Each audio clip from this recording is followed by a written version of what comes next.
Beautiful. So everyone, welcome. It's 6:32 p.m. I want to welcome all of you to tonight's meeting, October 6th, Public Safety and Transportation, here in Community Board 11. Ground rules, no one may speak until granted the floor. CB11 members, if you have questions about board business or wish to make a motion, please raise your hand through Zoom. You click the participants item, the participants panel should appear, and you should find the raise hand function there. If you still have the technical difficulty, you may click on the chat icon and relay your difficulty to the staff. The chat function should not be used for CB11 business or questions about agenda topics. All such remarks should be made on the record by raising your hand through Zoom. Chat should only be used to alert of technical difficulties, or if you're having or to state in writing information, email addresses and such. Please keep your questions and comments succinct and germane to the discussion. Members of the public, if you have a question or comment about the subject on the agenda, please raise your hands and wait to be recognized. All right, let's do a call to order. We have already quorum, so let's do a roll call. Lee? Yes, let me just pull it up really quick. Okay, I'll just be calling you all by your last name in alphabetical order.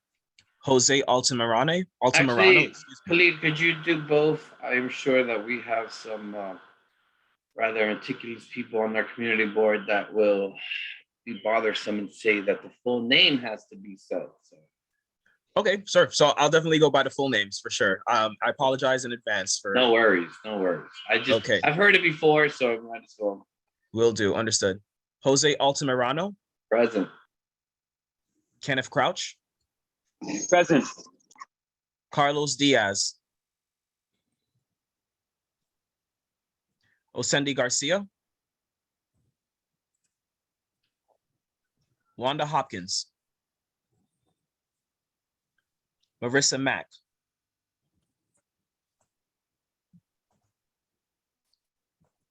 Roberto Perez. Present. Thank you. Dawn Sanders. Present. Michelle Wiltshire Clement. Present. Okay, there are 9 total members on the committee, and there are 5 currently present. You have quorum. Beautiful. Right, we're going to adopt tonight's agenda by admission. So if anyone is against adopting tonight's agenda, please raise your hand. We're also going to adopt last month's committee minutes. Forward it to everyone.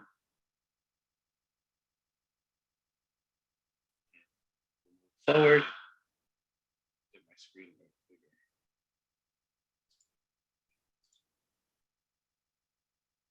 bigger. And then we will go to announcements, which I don't have any. Does anyone have any announcements?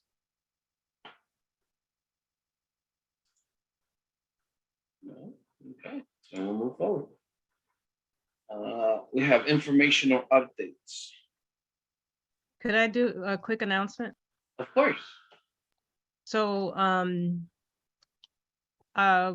we had like a small presence at the 23rd Precinct Council meeting, the community board, and met, I guess, some new folks.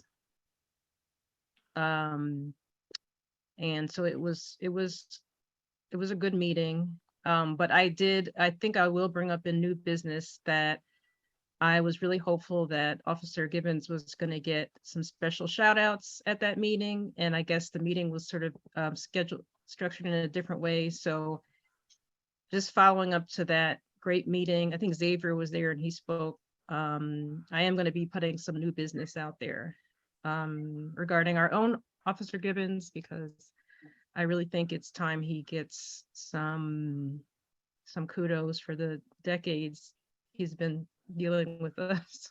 Or I guess it's been, I don't know if it's been decades, but so anyway, that's my announcement.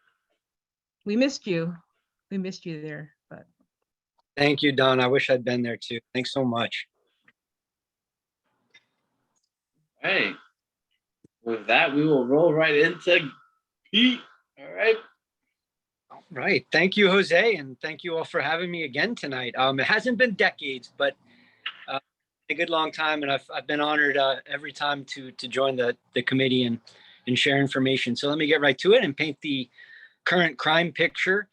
Citywide, we are up 32.7% in major crime for the year.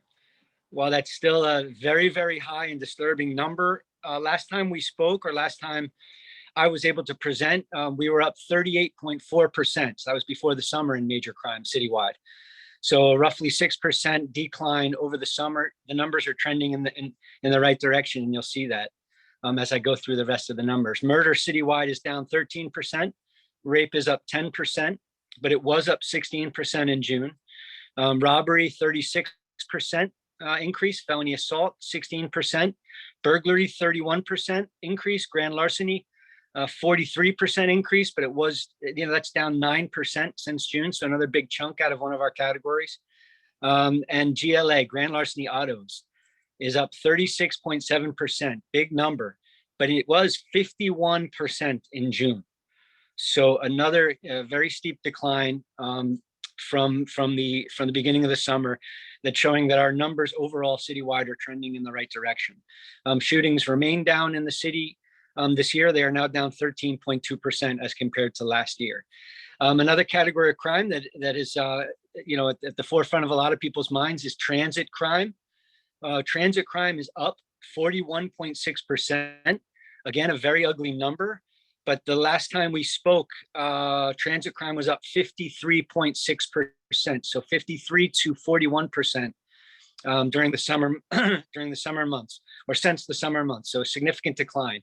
And even going back further, I mean, it was at the beginning of spring, transit crime was up 65% citywide.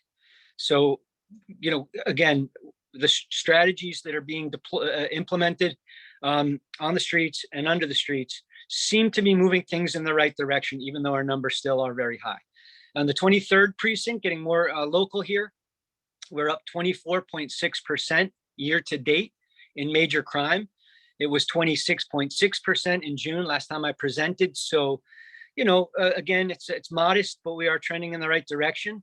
We're down 46% in shootings for the year. We've had 14 versus 26 in 2021. So that's a significant decline in a major and violent category of crime.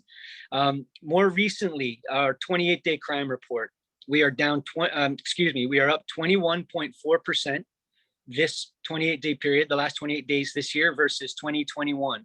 And let me go through the categories so you see what kind of crimes that we are taking and which categories are increasing or decreasing. Murders, we haven't had any in the last 28 days. In fact, we haven't had a murder in the 23rd precinct since February 16th. I continue to say that without jinxing it. So I'm going to keep saying it. Rapes, thank God we didn't have any in the last 28-day period. Robberies, we had 10 this last 28-day period versus 13 last year. So a slight decrease. The robberies that we are seeing are show no common MO, no common location. We've had 5 strong armed robberies, however, that's somebody actually physically attacking someone, whether it be pushing them to the ground, punching them, wrapping their arm around their throat from behind, something like that, and then taking property from them. The only common element in those crimes is that 4 out of the 5 muggings are taking place between midnight and 5 a.m., which is kind of probably what you'd expect. And what we're seeing is people are waiting for the opportunity, right? They're waiting for people who are isolated, walking alone late at night, coming home from work sometimes a little compromised, having made a stop maybe after work and had a few drinks or something like that. So people are taking advantage of that early morning hours and committing those muggings. We only had 1 gunpoint robbery, but it was pretty ferocious. 11:30 at night at the bodega on Lexington Avenue. If you know this, it's a tiny little candy smoke bodega shop between 103 and 104 across from 7-Eleven there on Lexington Avenue.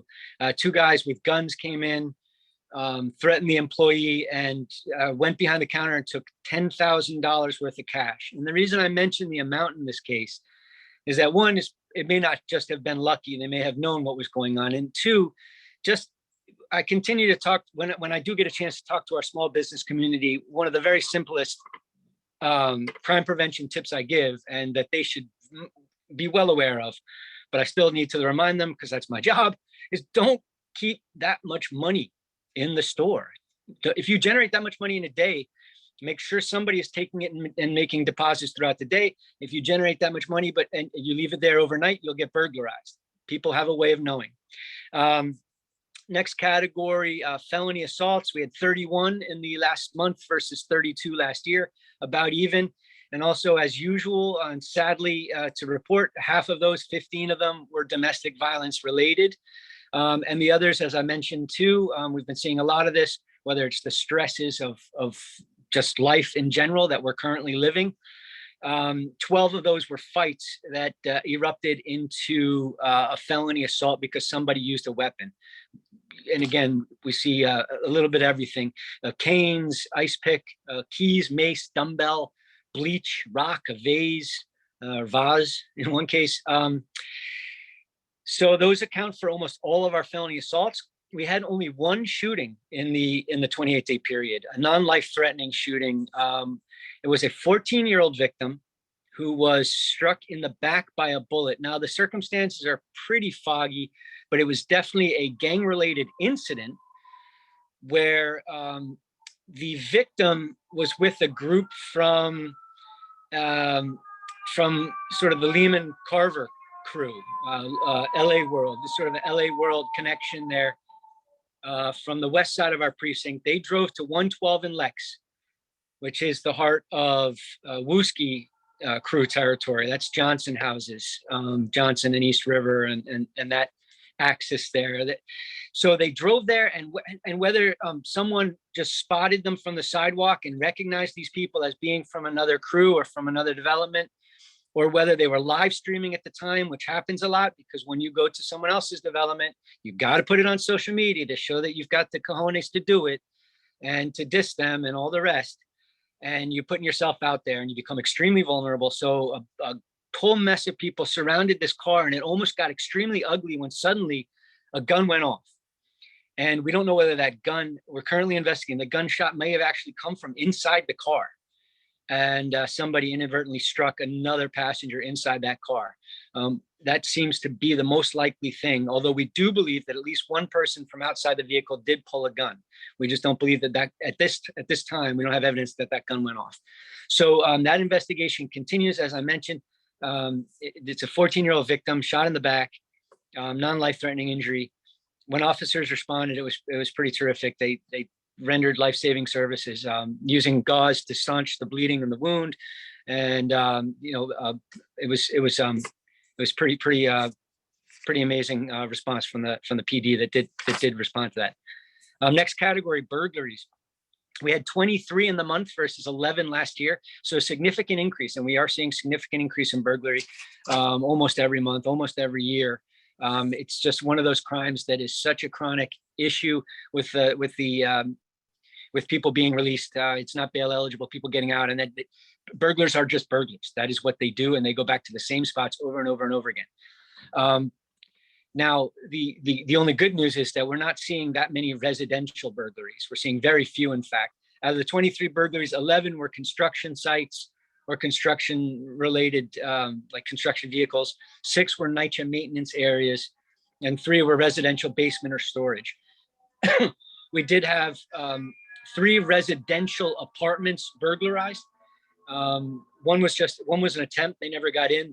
The resident scared them off, and another one also that it might have been a disorderly group trying to push into somebody's apartment, and they met them at the door and sort of scared them off. But we did have one where someone kicked in a window from a second story, a fire escape. So that was awfully frightening, I'm sure, and victimizing for the resident.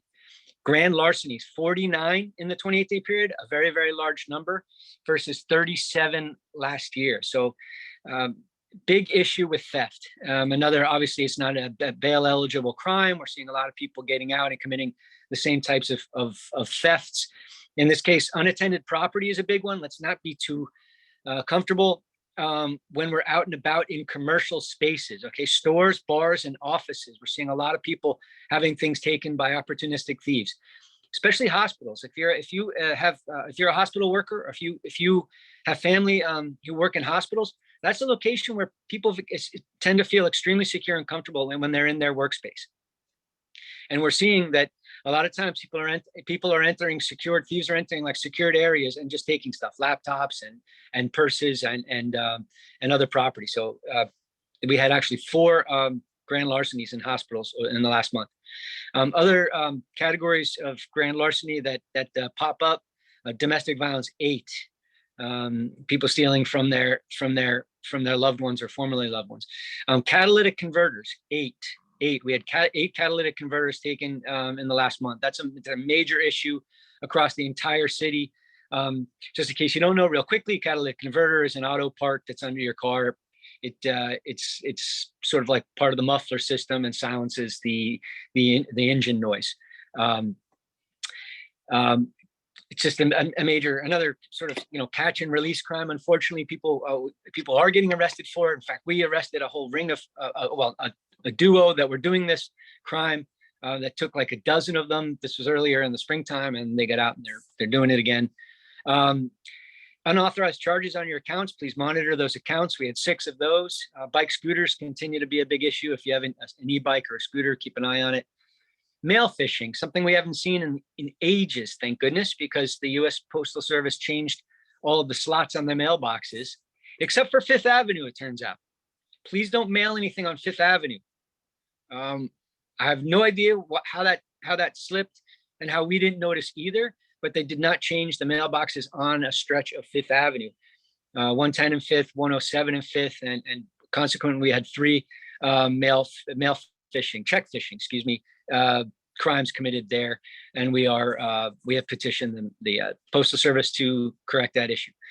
Last category, GLA, grand larceny of autos. We had 6 in the 28-day period, and a common theme: 3 were left with keys in the ignition and the car running while someone went into a store. That makes 9 of those in the last 2 months. So please let people know that that's just an absolute no-no. People are watching and they will jump in your car and take off. Real quickly, my traffic collision report for the 28-day period, let me start real quick. We're down 1.6% in accidents for the year in the precinct. In the 28-day period, we're down quite sharply, 26%, 67 versus 90 in collisions. Injuries, likewise, down sharply, 52% in the 28-day period, 21 versus 44. There were only 5 pedestrian injuries and 2 bicycle injuries in the 28-day period, and no fatalities. Our critical location was really Park Avenue, 99th Street to 108th Street.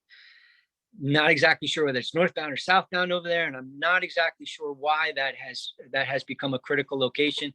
I need to discuss more with our highway safety department to see if they have any insight on that, and I'll get back to you next month. That is my report. Any questions? We will wait till after the 2.5 goes. Thank you. Thank you, Pete. Good evening, everyone. Everybody can hear me? Yes, I don't care. Okay. Good evening, everyone. So this is our 28-day period report from the 25th precinct. So for the 28-day period, we had 0 murders. Rapes, we had 0 rapes. Robberies, down 4.5% with 21 robberies compared to 22 last year. I'm sorry, 28 days. Yeah, last year, 28 days.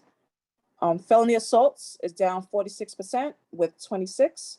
One of the felony assaults was we had an incident on East 126th Street between Park and Lexington. It was a dispute between 2 known gang members. Unfortunately, both of them had firearms and they both started to shoot at each other. And one of them hit one of the gang members. Sorry about that. The other one hit an innocent bystander who unfortunately was disabled and he was legally blind. No fatalities, thankfully. The gang members are caught and the sorry, the victim, he's still recovering, but he's doing okay. Burglaries, we had 12 burglaries in the 28-day period. Grand larcenies is actually up 26%. Grand larceny autos is actually up 200% compared to last year. We had 6. Last year it was 2. Most of the grand larcenies are from delivery workers like Instacart or Grubhub. What they do is they'll drive to an apartment building. Instead of turning their car off, they leave the car running with the keys in. They'll go upstairs to an apartment building. They come back down and their car is gone.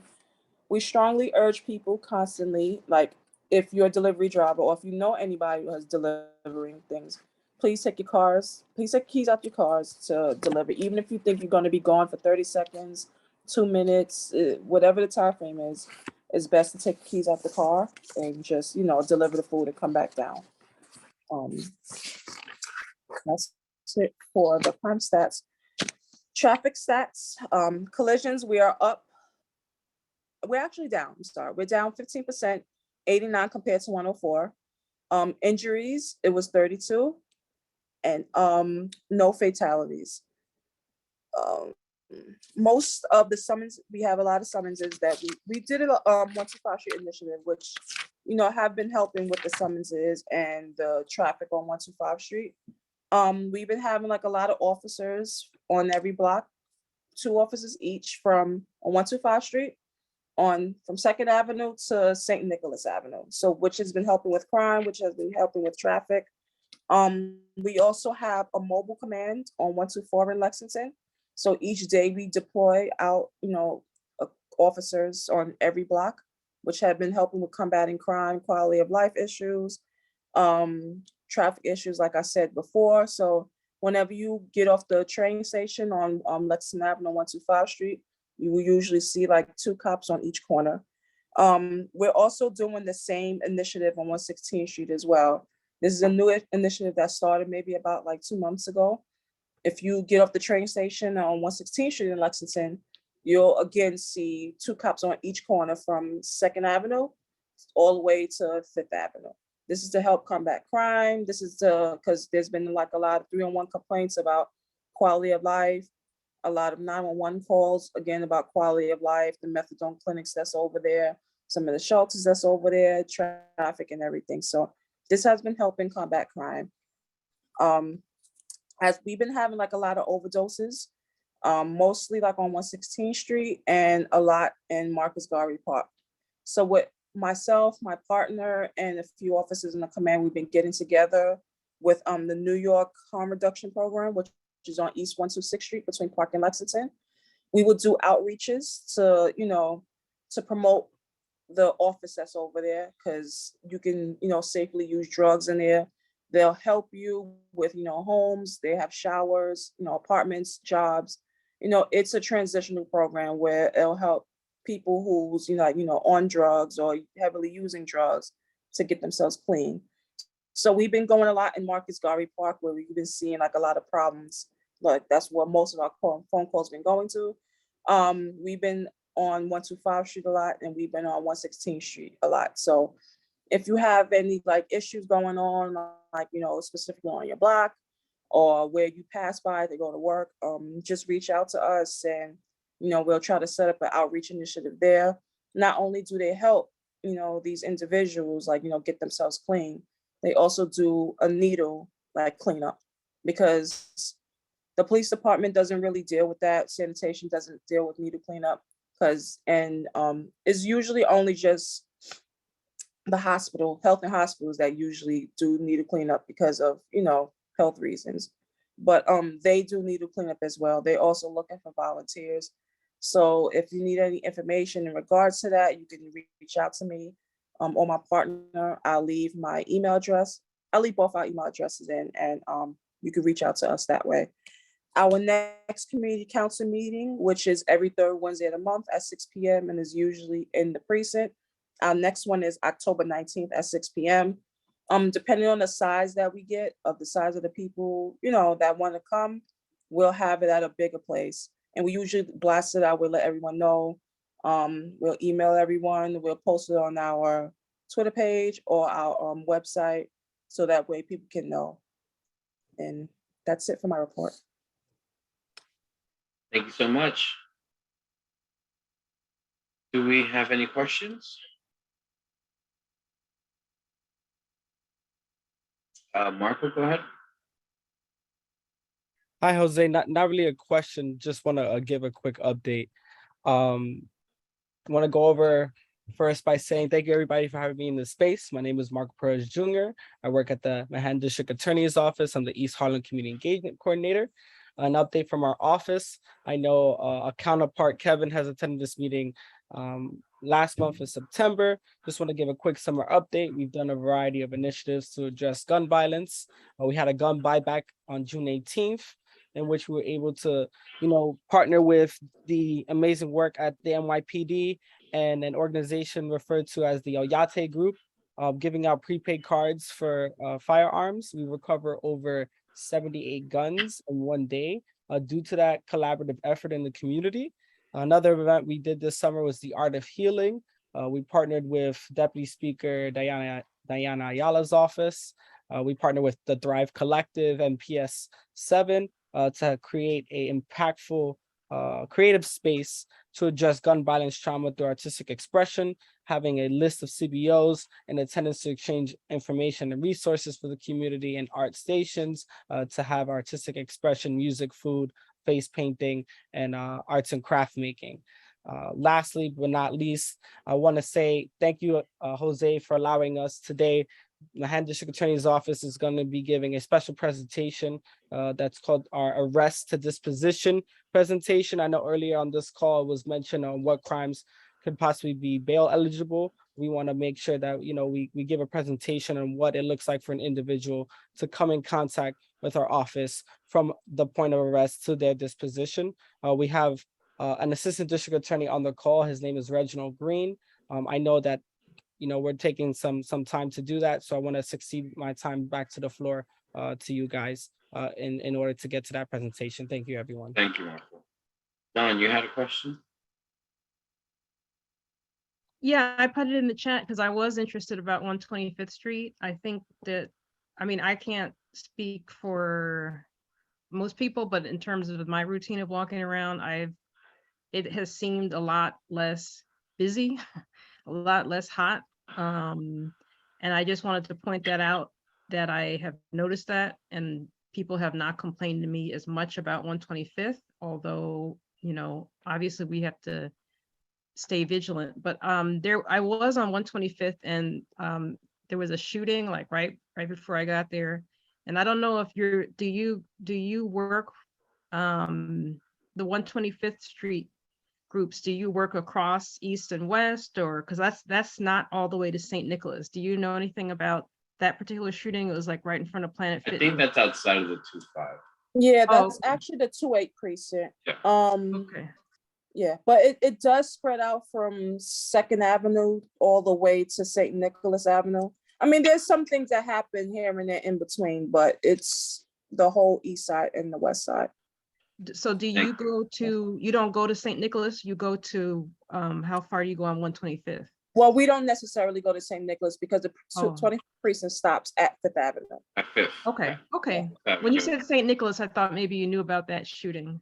Yeah, I do, but it's not really in the 2-5, so that's why I didn't report it. So normally, like the 28 precinct, they will report it in details. So thank you. We have a question from the public. Kid Cordeo.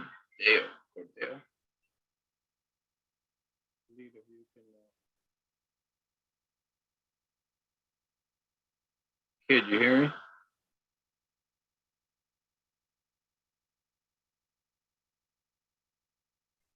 Kid? No? All right, Delroy Askin also had his hand up. Question?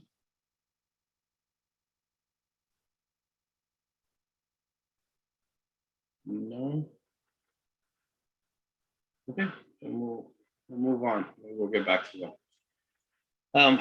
Marco already snuck in his informational update. All right, I saw you. Thank you, Officer Gibbons, Officer Powers, for everything you've done.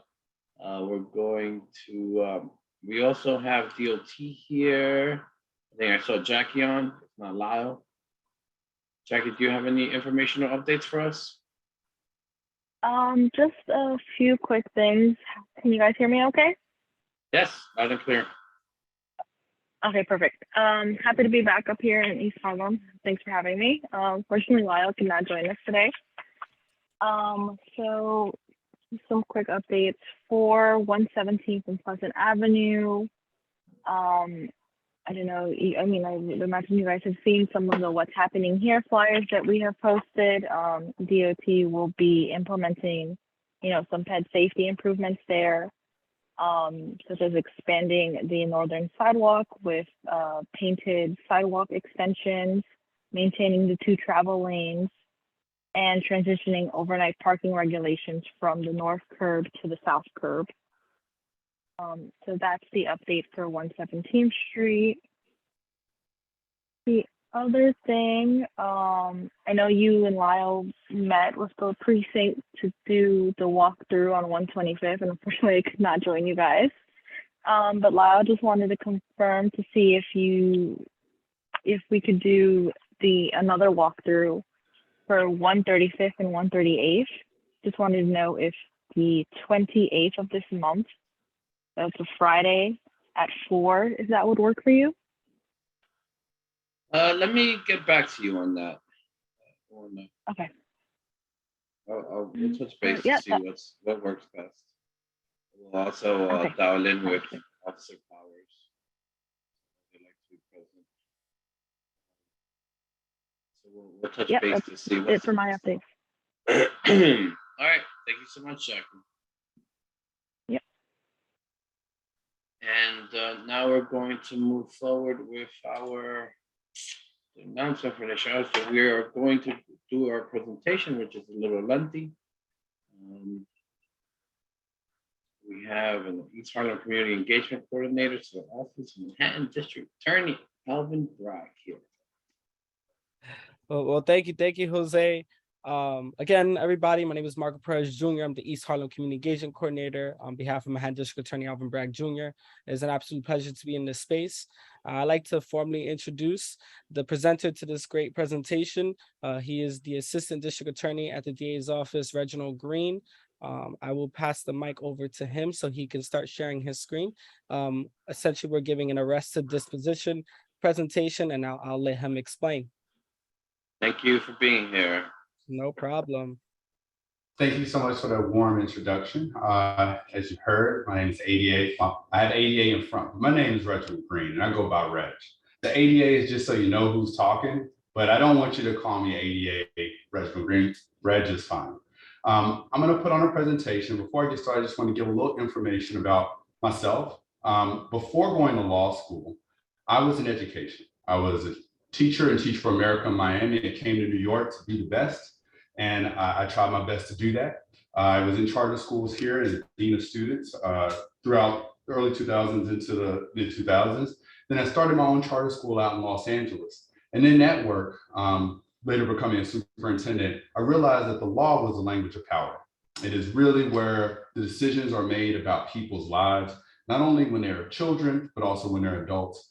And that's what brought me to prosecution, because when I worked in education, the things that impacted my families the most were when they were victims of crime and when they were dealing with the consequences of a family member being caught up in the criminal justice system, when their parent was incarcerated and what it did to their families.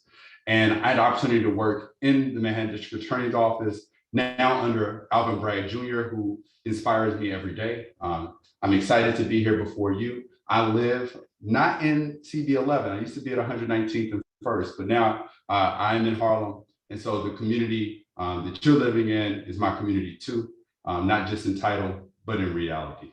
I'm going to go ahead and share my screen, start off with the presentation.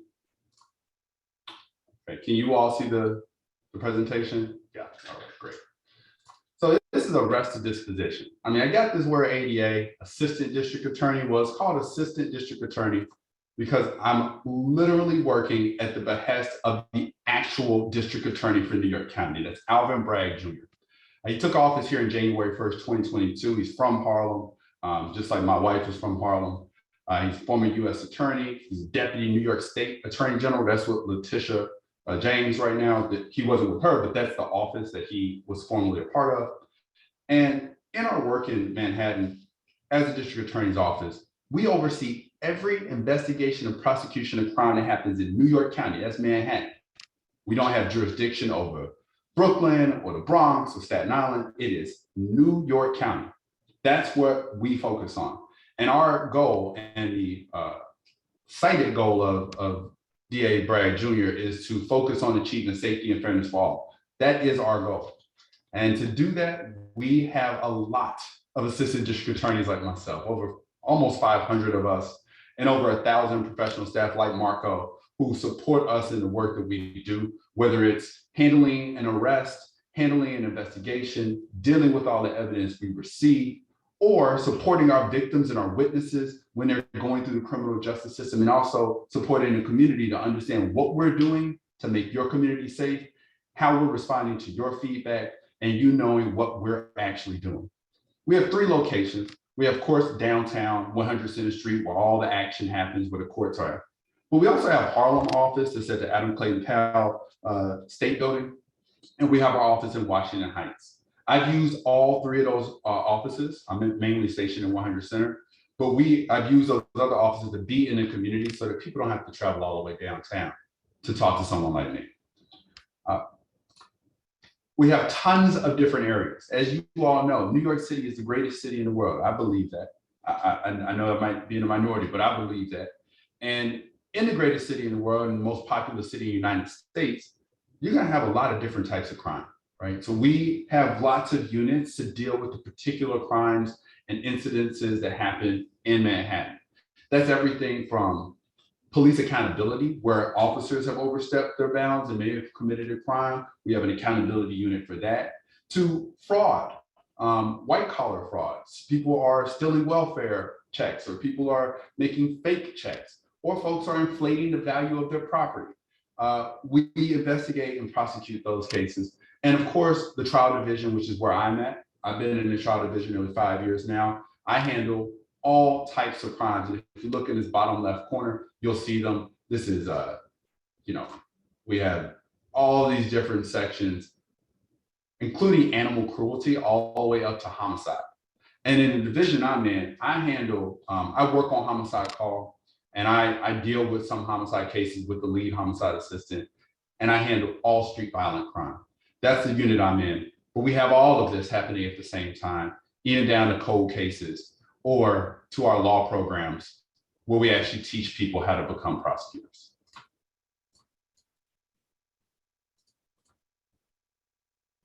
So what do I do as a prosecutor, and what is Alvin Bragg Jr.'s elected role? Well, as the district attorney for New York County, he is the person representing the people of the state of New York, and I, as a licensed attorney, assist him in that work.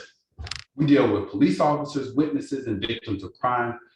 We are not anyone's particular lawyer. We're your lawyer, your being the pejorative people of New York. When I walk into court, I say, my name is, I announce myself, I'm on appearance for the people, Reginald Green, right? And that's how it is. I represent the people. Again, we're here for safety and accountability. So I do a myriad of things, but these are the basics. I investigate crime, right? Before an arrest happens, I get a complaint, or I have a police officer, or I have maybe even the federal government will say, hey, there's this incident that we think is happening. We want you to investigate it. We can have community board like yourself tell us, hey, there's a series of crimes happening. We're working with the 23rd, working with the 25th, working with the 28th. Can you get involved on this investigation? We'll do that. When an arrest is made by the 25th precinct, I think Officer Powell can speak to this, they're going to come to the district attorney's office here in Manhattan, and we are going to determine the charges. And also out of there, we'll determine whether this case should be indicted, whether we should offer programming. Maybe it should not even go to court. Maybe it should just go to diversion, where we're giving them a program. But we will determine those charges. And then we go into court to tell the judge what we're charging, why we're charging it, and give the person who charges that crime an opportunity to be heard. We're the lawyers for the people of the state of New York, particular Manhattan. And you see that Constitution? we have rules, right? And in the Constitution and in our legal system, we have three types of crimes. We have violations, which I want to be clear, they're not crimes. What's an example of a violation? Well, a violation would be someone's yelling and screaming and cursing at someone on the street, but they didn't approach them, they didn't do anything, they're just yelling and screaming. Well, that's disorderly conduct. It's not a crime. You're not going to get a criminal record for it, but you could be arrested and you could have to go before the judge, and you may well get 15 days jail. But again, you won't go before a judge, and I'll explain later why that won't happen on a violation. You'll just get a ticket. But then we have actual crimes. You're out in the street. That same person that was disorderly, cursing and yelling, they come up to you and they punch you in the face. When they punch you in the face, you have a bloody lip. Well, that's a misdemeanor. That's what we call an attempt assault 3 or assault in the 3rd degree. It can be both of those crimes at the same time. Or if you have heard on the news, this idea that people can just go into stores and take things and walk out, well, that's also a crime. That's what we call petty larceny. And we also have felonies. Well, felonies are also crimes, but they're a little different. A misdemeanor, the most you can go to jail is for up to a year. But a felony, that's prison. Those are crimes where the sentence can be more than a year in jail. And that is the only difference between them. So let's start with the first thing that happens for most people when they get caught in the criminal justice system. And when I say caught, I mean caught. I mean either they did something and they get caught, or they get caught up in it because they were associated or doing something that was illegal and maybe they just didn't understand it. There's this thing called probable cause. Police officers can't just come and arrest you. The DA's office can't send their police squad to just come and arrest you. We have to have proof. We don't have to have proof like you hear in Law and Order beyond a reasonable doubt to make an arrest. We just have to have proof that there's at least a reasonable basis to believe that a person committed a crime. And by reasonable, it's like you probably committed this crime. We have enough evidence to show that. That's called probable cause. And some of the ways we get to probable cause is you see the crime happen, right? Officer walks down the street, a person takes a purse from another individual. The officer saw it. So probable cause is there. We don't need to do anything else. I saw you do it, you're under arrest. Or it's on video and a person sees the incident. We don't know who that person is, but an officer goes, I know who that is. That's the Joe that lives on 123rd and 5th Avenue. I know exactly where he's at. That's Joe. Now we have ID on a crime that's committed on surveillance video or captured in person. And then sometimes people just say, I did it, right? They say, oh, well, yeah, I did this thing. And it's corroborated by somebody saying, yeah, I saw that person do that thing, right? So those are the different ways we get to probable cause. An arrest is unlawful without probable cause. That means it's illegal unless you have probable cause. So when a person gets arrested because of probable cause, a police officer is literally going to take that person and handcuff down to the precinct. They're going to process them, and then they're going to take them down to central booking because they need to go before a judge. In New York, we do that within 24 hours. But to do that, they have to go before a prosecutor like myself. And I'm going to be sitting in my office or in this room we call the complaint room. It's the Early Case Assessment Bureau. That's where we look at a case, assess the facts as given to us by the officer, look at the charges in our penal law, that's the statutes that determine what is a crime, and then say, yeah, you did this thing, we believe you did this thing, we believe this case should be prosecuted, and we're going to charge you with it. As I was saying before, disorderly conduct, assault in the 3rd degree, those would be charges that I would put on a complaint that would state on this date and time, this person named as the defendant did X, Y, and Z. And that evidence we have is sufficient to move forward, right? It's now beyond probable cause. We have to have beyond a reasonable doubt to sentence them. We have to turn in a plea. And for them to be moved forward in the criminal system, we must have reasonable cause to believe they committed the crime. That's all we need to move forward with trial. And the people who are going to be deciding that are ADAs. Every person has the right to a lawyer, even if they can't afford one. I'm sure you heard that before. That is true. You're going to get a defense attorney, whether you have one or not, whenever you go to criminal court in New York City and anywhere in the nation for that matter. There's going to be a judge. There's going to be these people called the criminal justice agency clerks who are going to ask you questions about your phone number, your address, your background, your income, because they want to tell the court that you're going to come back after this arraignment. And then there's court officers and there's translators, because the city has over 150 different languages in any given day. And so we need translators for folks so they understand what's happening when they're in the system. As I stated, it's 24 hours between arrest and when you go before the judge. That's the rule in New York. Constitutionally, it's a little different, right? Based on the Constitution, you have up to 72 hours. And in our state, it's 48 hours. But in New York City, we try to get that done in 24 hours. The court is open 7 days a week, 365 days a year for online and live arraignments. The only time it's closed is between 1 a.m. in the morning and 9:30. And at that time, you'll just have to wait till the next day to go before the judge. But there's always going to be somebody like me in that room manning the court, and so there will always be a judge during working hours. We also have these things called DATs. And the DATs are just desk appearance tickets. I'll talk a little bit more later, and I'm sure you'll have questions about that. But those are preserved for instances where a person doesn't have a criminal record, haven't really committed crimes before. The crime they committed was a misdemeanor or a violation, and it was very low level.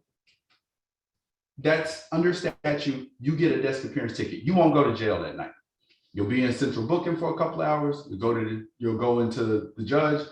You won't see the judge. You'll just get a slip. You'll be released to the precinct. You won't go and see a judge, right? That's a DAT.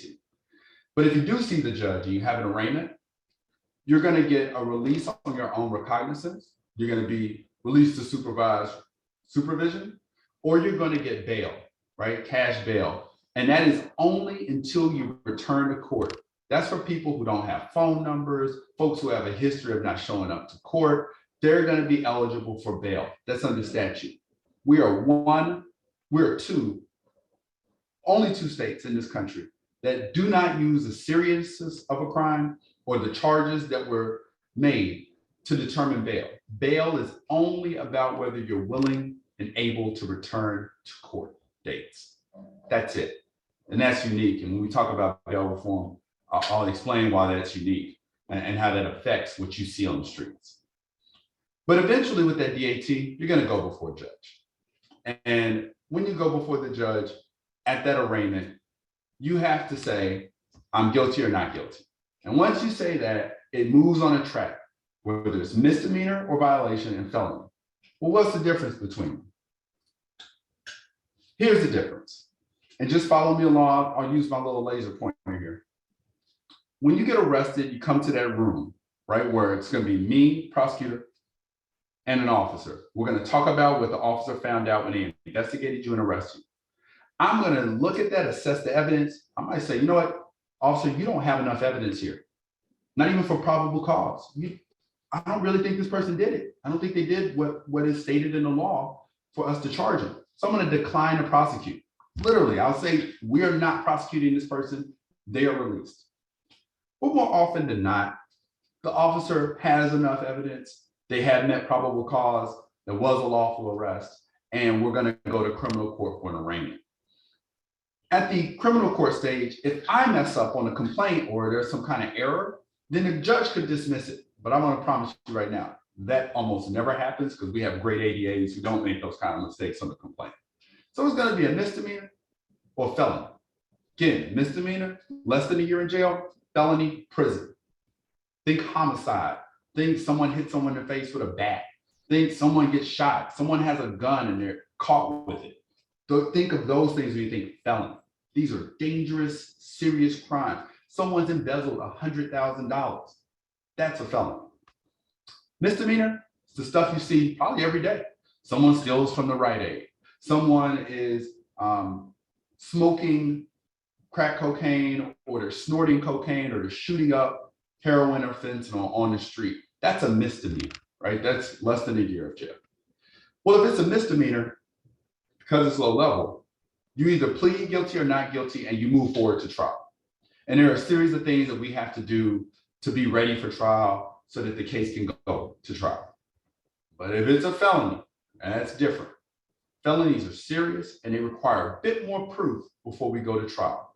And that's when we go to the grand jury. I'm sure you've heard about this thing, the grand jury. Why would we say grand? Well, the grand jury, unlike a regular petit jury, is more than 12 people. It's 23 citizens like yourselves who are assigned to come to the grand jury for 10 days, 20 days, and even up to 30 days. Or if it's like the current special grand jury we have for the cases that involve, for instance, President Trump, that's a special grand jury that's convened at all times, right?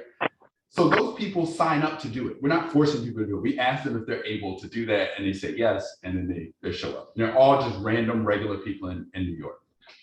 You need 12 of those people to hear the case that I would present, the prosecutor presents the evidence. Those 12 people have to say, yes, there's reasonable cause to believe that this happened, and you can go to trial. If those 12 people don't say that, then the case is dismissed. I can't go forward. That's on felonies. The burden of proof, as I just said, is reasonable cause. It just means that they probably do it. You know, do we think, well, what we heard from this prosecutor, they probably did this. That's it. And it has to be legally sufficient. So that's why I'm in the room. I'm your legal advisor when you're in the grand jury. There's no judge, it's just me. And if there's a dispute about something that happened in the grand jury, we go to a judge. But when it's happening, it's just me and the 23 people and my witnesses who present the case. There is no cross-examination and there is no defendant. So now you get it, right? You see these two different tracks. You can either be on the misdemeanor track, which is lower level. You say, I'm guilty or not guilty. You plead, you get a sentence, it's going to be less than a year. Or you say not guilty, you go present evidence. We do discovery in this phase right here. We give the defense counsel all the evidence we have, and they fight about it. And they say, oh, what about this? And what about that? And that could take a year or 2 years. That's how long this process can take. Then we'll do some hearings. And if they still don't want to plead, or they feel like they have a good shot of beating the case, we go to trial. And on misdemeanor, trials can take up to 2 years, 1.5 to 2 years. And with the pandemic, it's definitely taken 2 years for these cases to go to trial.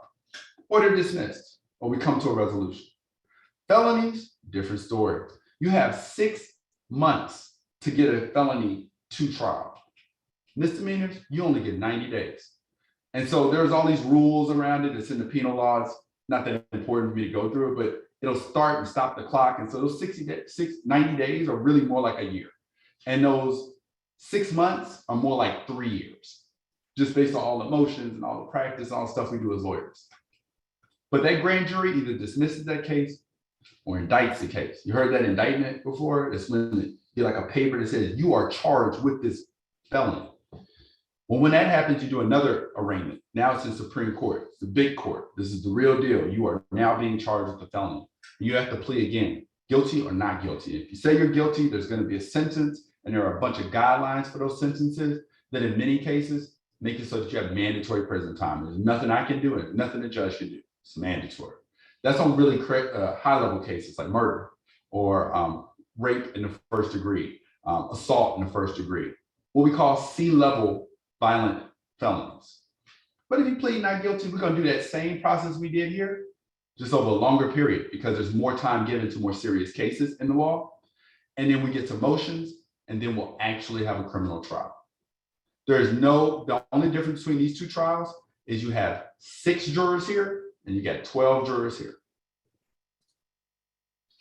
What kind of hearings do we do? Well, we do 3 main basic ones, right?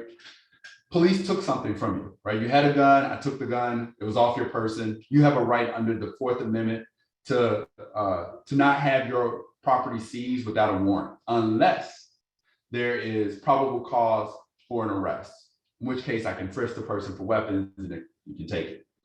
Well, we have to fight over that in court. We have to have hearings and say, okay, was it lawful? Was it not lawful? Well, what about you have the right to remain silent? Anything you say can and will be used against you in a court of law. Those are called Miranda warnings. Sometimes people make statements before they get those warnings. We have to fight over whether those statements can be used in court. Can I use what you said when you just got arrested and you said, yeah, I did it, but it's no big deal? Well, we got to fight over that. I've got to go into court and prove to the judge that we can use it. And the defense counsel will say, no, you can't. That's another type of hearing. And then the last one is identification. How do I know that you did it? I have to show the court how I know this person did it.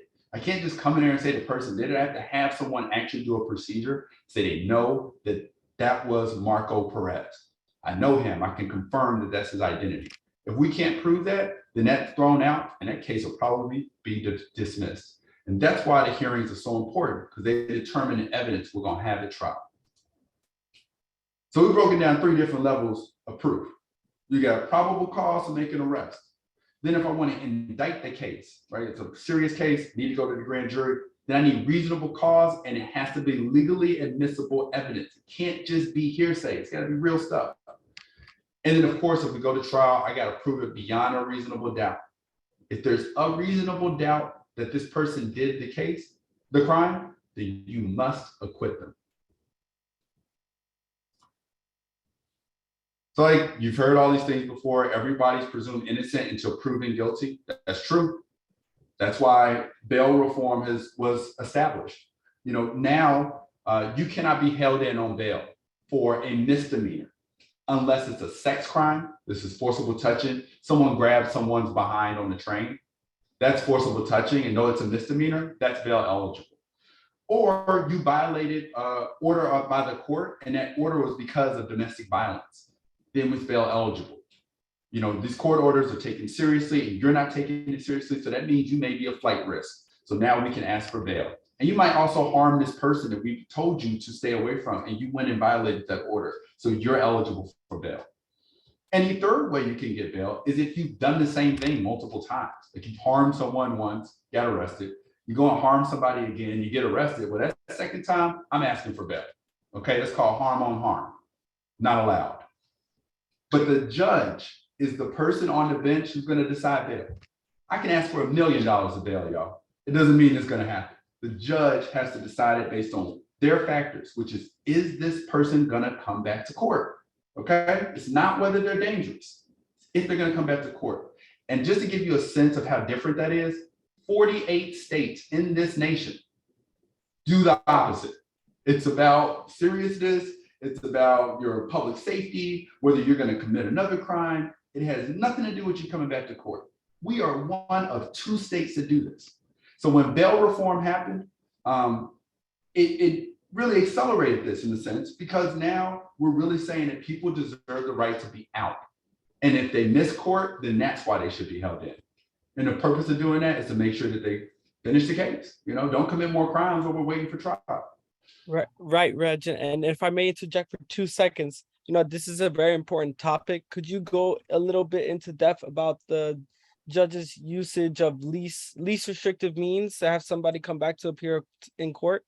Right. So the standard for the judges after bail reform is that it must be the least restrictive means. And there are lots of ways to ensure people do it. And I see you, Carlos. I'll make sure to flag that. Marco, please remind me that Carlos has his hand up. You know, there's many ways to restrict someone, right? You could say, hey, you have an ankle monitor. You could tell them, we're going to have supervised release. A person's going to call you every day. And if you don't pick up, you're in trouble. We're going to haul you in. There's going to be a warrant for your arrest. You could have an in-person meeting that they have to do with a counselor every week. So there's lots of different ways to ensure people return. But cash bail becomes an option when people don't really have any means to show that they're going to return. For instance, someone is unhoused, they have no telephone, and they've not returned to court in the past. Well, those are factors that will lead a judge to say the least restrictive means to ensure you return is cash bail. And it's cash bail because we live in a capitalist society. The thing that makes the world go round is money. And when money is at stake, people tend to return to court because they don't want to lose the money. If you don't return to court after you pay bail, you lose your bail money. Think about that. You lose it. It's gone. It goes to the state. So that's why cash bail is effective, at least in terms of getting people to come back when they paid it. And there are high rates of people returning after paying that. So I hope I made that clear. The process is all the way up into trial is where we're trying to go. We have jury selection, we have opening statements. The people of the state of New York have to present the case, and the defense does not. They don't have to say a thing. The defendant doesn't even have to testify, because we're the ones saying we have proof beyond a reasonable doubt, and that is our burden to prove it. The defense can just poke holes without ever putting on a case. And then we both get to stand up before a jury of our peers and give our arguments as to why we think this person is guilty or not guilty. And if found guilty, the judge will say, take charge, the person will be remanded, and then sentencing will be set, and then they'll be sentenced by the judge. But sentencing does not always mean jail.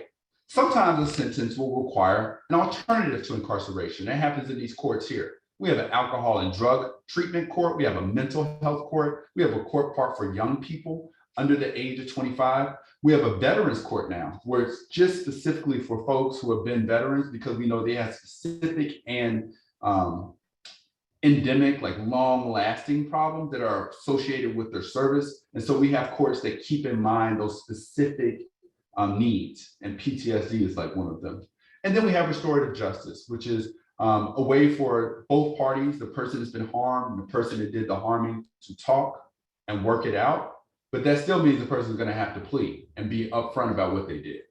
But those are just some alternatives to incarceration. Of course, if you're sentenced to a felony and it's a high-level felony, it's mandatory prison. Okay. We also have probation. You know, you could just have pled to a felony. It's a low-level felony. You can get probation. Say you hit somebody with a stick and you cause injury. Well, that's assault in the second degree. That's a low-level felony. You can get probation. You don't have to go to prison. Sometimes we do conditional discharge, where I say, you know, if you just are a law-abiding citizen for the next year, you can withdraw your plea of guilty and you can get a lower plea. You can do a misdemeanor. You could not have to go to jail. But if you mess up, you get the max, right? So we have a lot of tools in the toolkit to do a sentencing. That's why this is called arrest to disposition as opposed to sentence, because these are all dispositions. These are all ways the case can be done. And of course, we have fines for our white collar Wall Street fraudsters, right? You know, we have fines, huge fines for those folks, and there are generally fines for you being in court. But it's not all about court and legal. We also have people like Marshall, who support in the backside to talk to the community. And they also have folks who communicate with Marco about the state of the witnesses and victims in the case. They work with Marco and myself. And I'll let Marco talk about that group. It's called our Witness Aid Services Unit. Thank you, Reg. Thank you for passing the baton here. Again, my name is Marco. I'm going to go over our WASU unit, which stands for Witness Aid Service Unit. What WASU does is they act as— Are you allowed to ask questions, or are you just going to continue? Yes. We have questions at the end. I will take your question in the end. Yeah, let's do, Carlos, we do questions at the end of the presentation. Keep it in mind. I'm sure they can answer any question. Yes. I messaged you in the chat, Carlos. I will promise to make sure that Reginald gets to your question. As I was stating, WASU is short for Witness Aid Service Unit. Essentially, what WASU does is provide social services and clinical counseling services for victims of a case, provides advocacy and support for a victim of a case or witness of a case, provides court-related services, assist the victim in understanding the criminal justice system. What they are is essentially a liaison between the assistant district attorneys and the victims themselves, really acting as a support services and support groups in order for them to access resources and going through the criminal justice system as a victim, really just helping them provide the sustainable resources they need to either address trauma, to address the concerns they may have as being a victim, and walking them through the process. They do have a main number, which is listed below.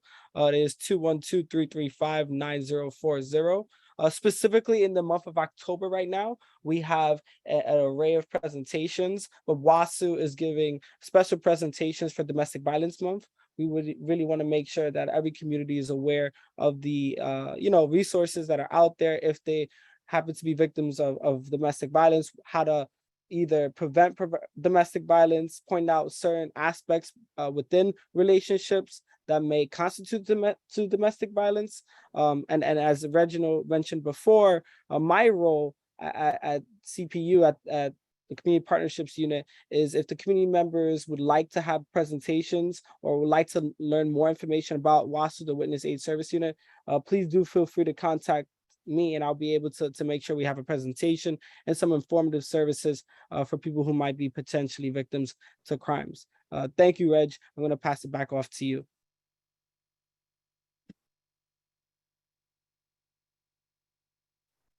All right, so just to review, you have an arrest.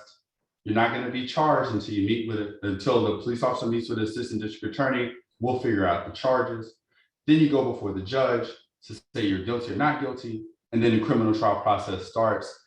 In a felony, if you've been indicted by a grand jury and we've made it past that part, then we'll have trial. And whatever the decision, we're going to have a sentence, but a disposition. Either it's going to be a sentence of imprisonment or it's going to be a plea, or maybe you just won. And, you know, we didn't have it. We didn't convince the jury beyond a reasonable doubt, and the case is dismissed. And so, you know, I'm ready for questions. Lay them all out there. Let's start with Carlos, because I saw you. I just wanted to make sure I got through all that information and then I can go back to things. Carlos, what is your question? Yeah, my question is, I have a friend of mine who bailed the guy out. The guy was bailed out, came out. A week later, he absconded with the Dominican Republic, came back a year later. He forfeited his money that he lost out. The guy comes into the precinct. The guy comes in and we notify the precinct. I hit the guy back in New York and they don't do anything about it. Is that fair, the fact that the individual lost his money because the guy absconded for over a year, came back, you notify the precinct, and when you ask about what happened to your fund, they're telling, listen, we never got the guy disappeared, came back, we can't do anything about it. You think that's fair? Or? Well, I mean, personally, I think a lot of things. You know, I say that because the guy's looking at the guy, he sees them periodically and he wants to put a hurt into the guy because he lost his money. Yeah. I mean, no, I think personally, of course it's not. You know, it's not fair. And that's kind of why it's a big deal when you pay bail for somebody. You know, you're really going out on a limb for that person. You're saying, I'm supporting you and I'm going to trust that you're going to go to court so I can get my money back. And I think that's why it's an effective form of getting people to come back to court. Unfortunately, I know of many people that have gotten burned that way. You know, and that's unfortunate, but I hope that's a cautionary tale for your friend and for other folks. Now, I hope he doesn't put a hurt on that guy, because then he might be in a situation. He definitely looking to put a hurt in there because he sees the guy put up his bail and he walks like nothing happened. I did it, you know? So what? Right, you know? But I would say that he should be careful about that. The guy will put a hurt into this guy. Right. Yeah, well, you should be careful about that, right? Because at the end of the day, you don't want to be in a situation where somebody else got to bail you out. Right. So at the end of the day, the thing that we do when people abscond and do that, we have this thing called bail jumping, and we charge them with it, which will get them in even more trouble. Like if you don't show up to court and you abscond for more than 30 days, I'm going to charge you, you know? And Don has a good point, you know, yeah, likely it's a civil situation, right? You're gonna have to sue them and get the money back. But in terms of the criminal side, all we're gonna do is prosecute them for the case that they were held in on. And then we're gonna do bail jumping for them absconding and leaving for a while. Yeah. And I'm sorry to hear that happened to your friend. I also saw there was 2 questions. There was one from Delroy and Isaac. Yeah, I'm going to open Delroy because they're in attendees.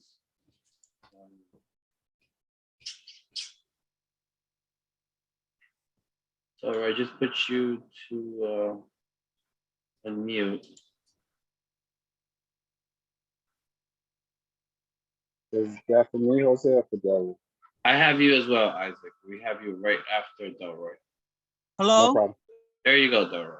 Yeah, thanks a lot. Is it all right for me to ask a question to the officer from the 25th precinct? But dealing with the ADA, I wanted to ask the ADA, is it possible for me to still try to get some kind of justice after there seemed to not have been a videotape? I wasn't really getting any answers when I got robbed on 125th Street and Lexington Avenue, and there's a police camera up there, but they just stopped contacting me because I went to the CCRB and made a complaint because nobody was telling me anything. When did this happen? I have one more question. Like, do you- No, Roy, but you have to, he's asking you a question regarding your question. When did this happen? This happened probably in August of 2021, I believe. August 2021.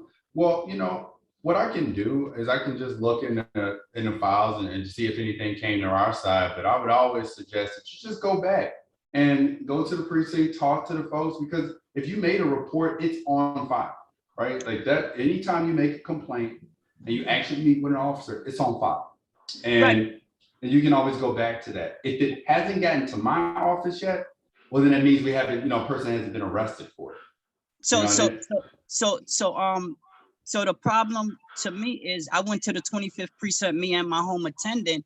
And when you go to roll up there, because I'm a paraplegic in a wheelchair, they wouldn't let me in, So I was like, it's just too many unnecessary things happening. And not that, in addition to that, I live on 126th Street and Lexington Avenue, 3 Mill houses.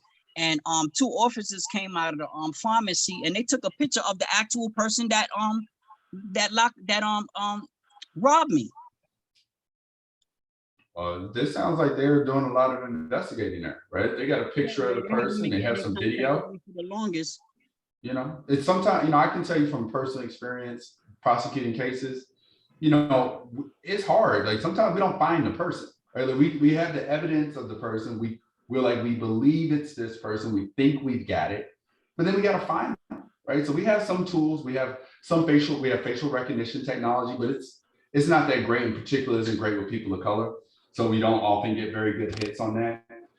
We have people who are in the system. So we have the mug shots and we'll use that to kind of say, okay, was that person in the system? Where are they at?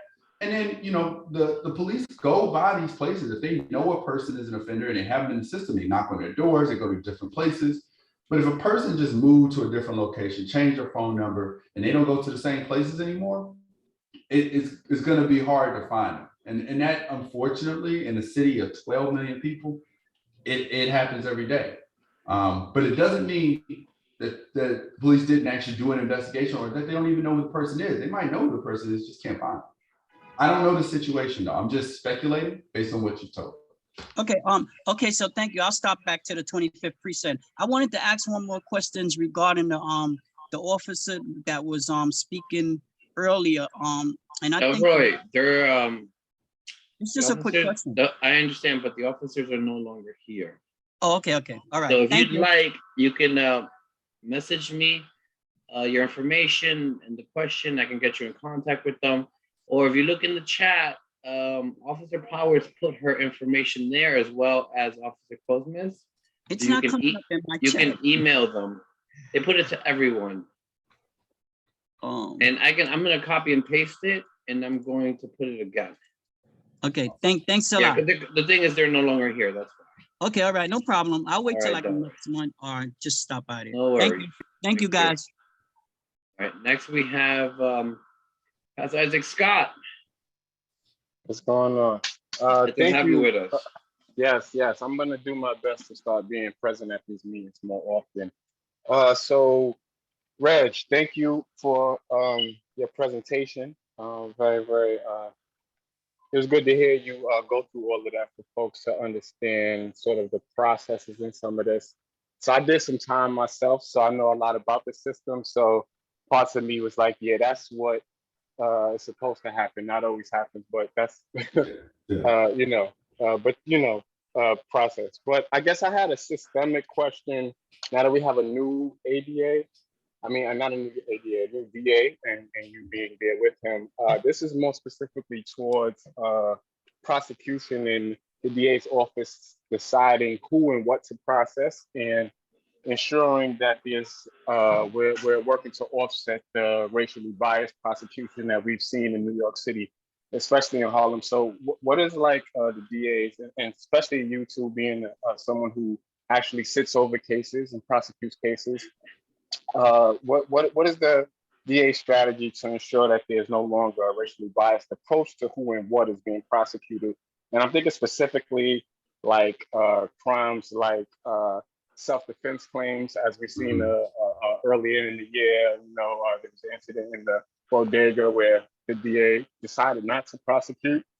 Could you give some context and things like that? And also in light of things like public drug use, because there's a lot of misconceptions about what is legal and what is not legal. And so that's one question. I'll ask the second one, and if you can get to it, it's cool. But it's more towards the end of prevention. And I'm wondering what's the DA strategy in taking some preventative steps to offset some of the youth violence we've been seeing in Harlem. And with that sort of spirit, the new DA and yourself and other DAs who are sitting over cases, are you guys like out in the community introducing yourselves to people like out there? I know you say you live in Harlem, but like you could just be going to the store, just be going to the train. Like, are you out there, or like, what's the relationship with the community in the DA's office? So, and this is also coming from someone who's born and raised in Harlem. I have a lot of, like I told you, experience with the system, so I understand the workings of it. So my questions are more towards the like, how do we get out of where we've been? Okay, I'm gonna start with the first one. Okay. We in the DA's office, and under Alvin Bragg Jr. in particular, he had a platform and he stated that he was looking to execute when he came into office. And his platform was around, how do we deal with public safety, not mass incarceration?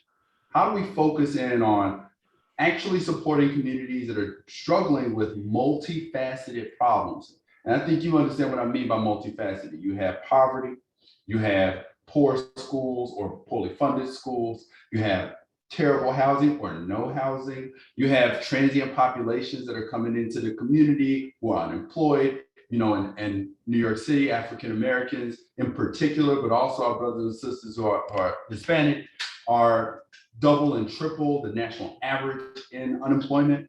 These are real issues in the second most expensive city in the world. And I want to say it again, the second most expensive city in the world. First is Zurich. So this is an incredibly difficult situation when you're living in one of those pockets. And what often happens with that is, at least in the past, well, let's just put everybody in jail, right? That was kind of the approach. I mean, if you look back in time into the early 90s, the approach was these broken window policies. Let's put everybody in jail. And in fact, let's ship people out, right? If you mess up too many times, we're going to ship you across the country. Some of the stuff you're seeing happening in the news where they're shipping people from California and Texas this way. Well, that stuff was happening in the 90s. We're shipping people out to California and other places. So that's historical. That's not political. That's not anything. It's just, those are facts. And those policies, yes, they helped the NYPD become more serious about doing day-to-day crime, but in the DA's office, it made us much more punitive as related to small crimes. And so you had kids who were smoking weed going to jail 3 or 4 times. Once you go in jail, we know you're more likely to do another crime because you're unemployable and et cetera. So Alvin Bragg Jr.'s whole philosophy is we're going to help people. We don't have to send people to jail. We don't have to send people to prison. And in fact, the community wants people to be helped more so than they want them to be punished. People want accountability. They don't want necessarily punishment. And so I can tell you that the policies that I have as an ADA is to first look at the background of the person, to look at how they have been in the system, and to work with the defense counsel to get their records, their mental health records, their substance abuse records, and to deal with that. As it relates to the changes in the law, some of that's been done for us. By law, there are so many crimes that are just not punishable anymore. You can smoke marijuana now. You can have up to nearly 2 pounds of marijuana and it's still going to be a misdemeanor. It's not going to be a felony. So these changes around turnstile jumps, our office, no, we don't prosecute turnstile jumps. If somebody doesn't pay the fare, we're not going to prosecute them for that. They're going to get a ticket. All those little crimes, loitering or laying across seats, over 15 years, those get reduced in our office. And with the new administration, we created a unit called Public Pathways of Public Safety. And their whole job is to be embedded in our office. And when we get cases, we have a deputy from that unit who reviews our case and says, hey, I think this person should not be prosecuted. They should be diverted. This is new. This is kind of revolutionary, at least in our office, to have that kind of focus on diverting people away from the criminal justice system, even if they got arrested. The problem is we had the pandemic. The pandemic really put a stop to all the infrastructure that's needed to support folks. And so where that happened the most is in the biased areas, right? Where Harlem, in communities of color, that's where you saw the most harm during the pandemic. This is where you saw the least amount of resources. There wasn't a real effort to ensure that folks are getting mental health services. And we know what happened to our children during that time period. And so to the extent of how we deal with bias, I mean, you have to train people better. And I don't mean it like we hear like, oh, just train them. I mean, literally, people need to understand there's implicit bias, that there is actual bias in our society towards people of color, particularly Black folks, that there's anti-Blackness that exists. We've been trained on that now. That was taboo 10 years ago. In this administration, that is a training that will happen with every new ADA. And then in terms of our charging, we don't overcharge anymore. We put these down charges, and this may make sense to you, Isaac, since you went through the system. We could just charge somebody with an assault too, which is a D-violent felony. And then with that, under the law, we can't go lower than that, right? Like it makes it very difficult for us to give a misdemeanor if that's all we charge. But now we charge all of them, right? Like when I do a case and a person is 23 years old, they may have had a couple of misdemeanors, maybe assault 3. They did something bad, right? They actually beat the hell out of their girlfriend. Okay, right? And they had an order of protection in place. That's a D-violent felony. Well, I'm still going to charge the assault 3. I'm still going to put these lower charges on there so that we can work out a plea, right? If this person is showing that they need help, if the victim of the crime wants them to get help, and if our clinicians who we have evaluate cases think they need help, then I don't have to do that top count. You know, I don't have to do that. That's the discretion that Alvin Bragg has given us all to think about, and he's created a unit to help us do. As to the systemic issues in the system, I think the laws have changed substantially. The fact that people have an opportunity to stay out of jail while they're waiting for trial is huge. And honestly, I don't think that's why we have the spike in crime. I don't think it's happening because, and this is my opinion, this isn't anybody else's opinion, this is my opinion. I don't think we have a spike in crime because of bail reform. We have a spike in crime because people went through a terrible global pandemic and resources were stripped from folks and inflation went up and folks are hurt. And when people are hurting, it's cyclical, it's downward spiral. When kids aren't in school, they're gonna mess up more. When parents are stressed out, they're not gonna be as much supervision. Like our whole society went through a thing and we're still recovering from it.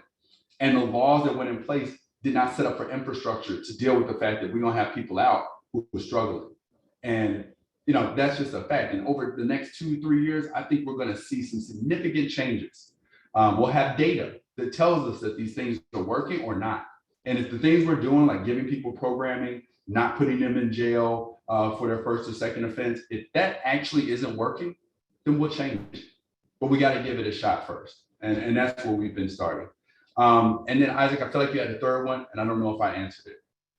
No, yeah, I appreciate you. You're doing a great job. I think the last one was like, what's the community engagement like for the office? And yeah.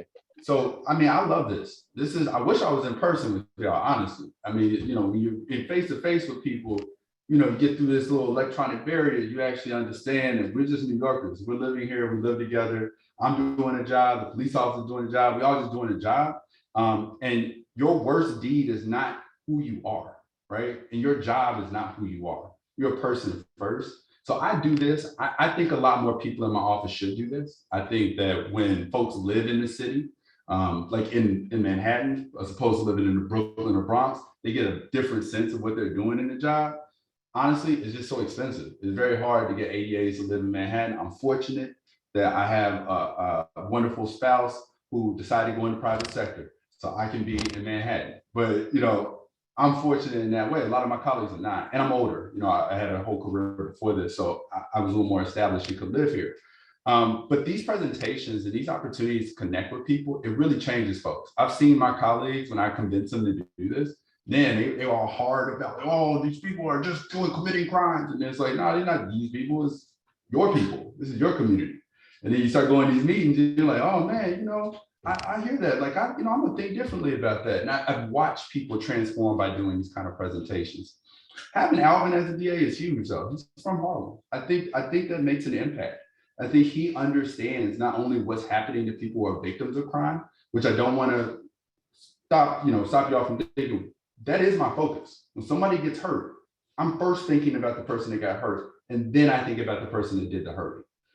Having somebody like Alvin Bragg, who's been on both sides of it, and is from Harlem, lives in Harlem to this day, I think that sends a message that it's important to be in the community and it's important to do this work. And we also incentivize people to do it because it's in your evaluations. How much do you go in the community? How much do you work in the community? And we have to do these memos too. Whenever we are asking for jail, we have to actually say why we're asking for jail. You can't just do it. You got to actually tell them why. And being in the community, I think, makes you see like, oh, these are people. It's not just a piece of paper, and this job is like a machine. Folks can get caught up in the paper. This is the work that gets us past that. And having a leader that's inspirational like Alvin Bragg, I think has been huge. Right. Thank you for that. Thank you very, very much for that. I appreciate you, bro. And if I may add, Isaac, so you asked also about like community engagement for the office and what does that look like? So as stated before, I'm Marco Perez Jr. I'm the East Harlem Community Engagement Coordinator. And what my role is, I'm not an attorney. I'm a supportive professional at the office. And what my role is to work with law enforcement. So that's NYPD, elected officials, community-based organizations, community members, to act as a liaison between the District Attorney Alvin Bragg and his constituents in Manhattan, the island of Manhattan. I specifically cover East Harlem.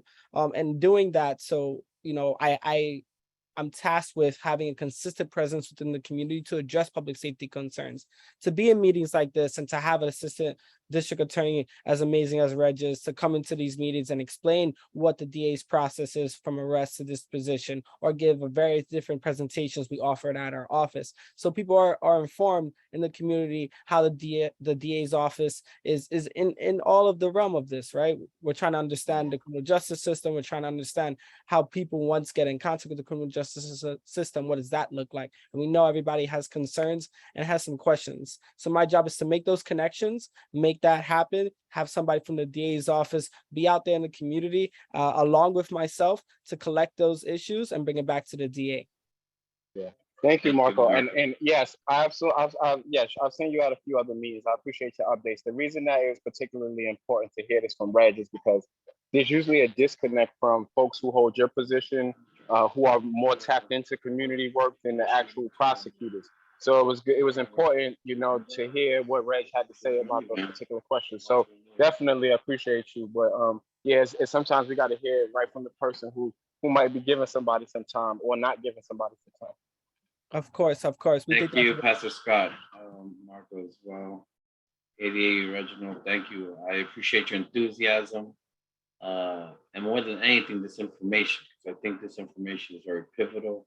When I heard Marco talking about these presentations, I grabbed them right after the 25th precinct. I was like, listen, this is what I need for public safety. This is important, the process, to everything. We have a lot of questions.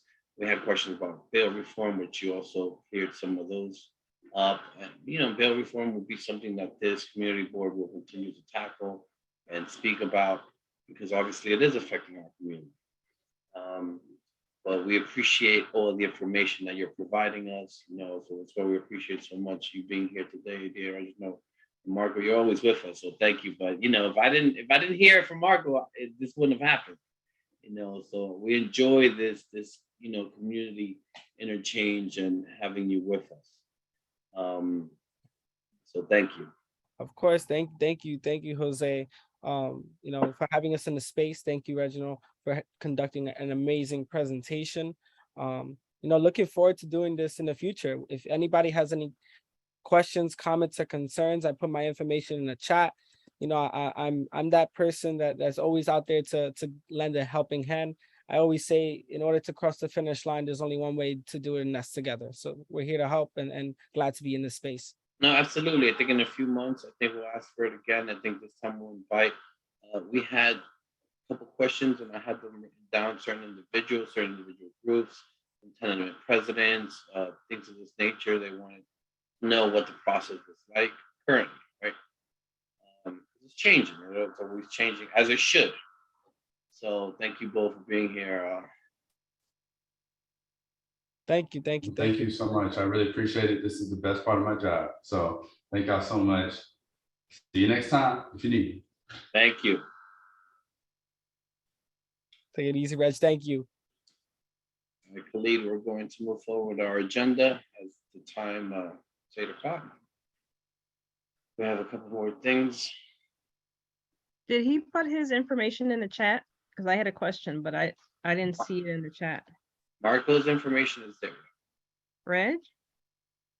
Hi, Don, it's Marco. Please feel free to email me and I can get you his information. Okay, I see it. I see the 347-302. Okay. His emails there, everything, office numbers. Thank you, everyone. Thank you. All right, now we're going for more fun. We have to review the budget requests and make recommendations for additions and removals. I hope everyone enjoyed that presentation. It was very informative. Khalid, if you want to pop up our tracer.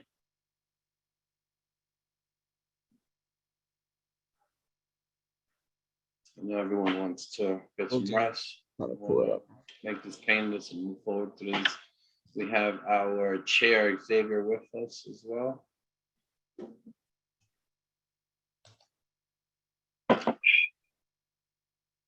Screen sharing.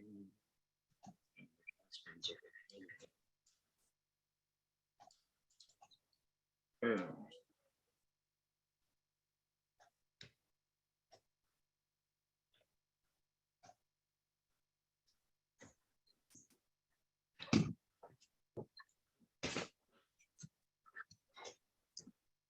Can you see my screen? We do see it. We see the Zoom. Perfect.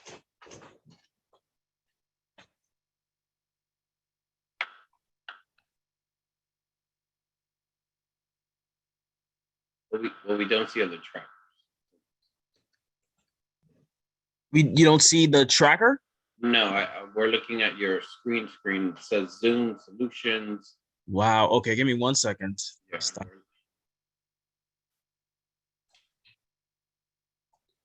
You may just have to switch from tabs. There you go. Perfect. All right. All right.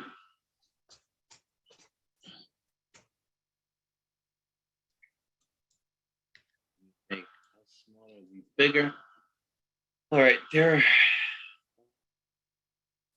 Actually, let's find a 90 because then we can't see them. Oh yeah. I guess we'll just have to move left and right. Let's focus on the ones that we're looking at to remove.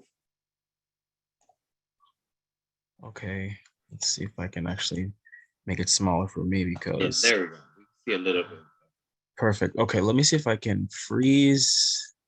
Actually, if you just put it to the left, we saw the R. Wherever I see the R, it's enough. We know that's remove or keep. Okay. Just yeah, we can still see it slightly on the Okay, got it. Up to, let's do up to 2 columns for the freezing. Let's see. Hopefully, yeah, that should be good. Okay. Yeah. All right, we had our first one to remove was the expand funding for fire prevention and life safety initiatives. Provide additional funding to continue FDNY's Get Alarm program with $1 million for 63,000 alarms to be installed and they're given away. They're actually bringing this to our community this month to give away fire alarms and removal. Supporting the FDNY Foundation provides funds to assist the department in meeting these needs. This funding decision for this request follows a different budget process. Level decision.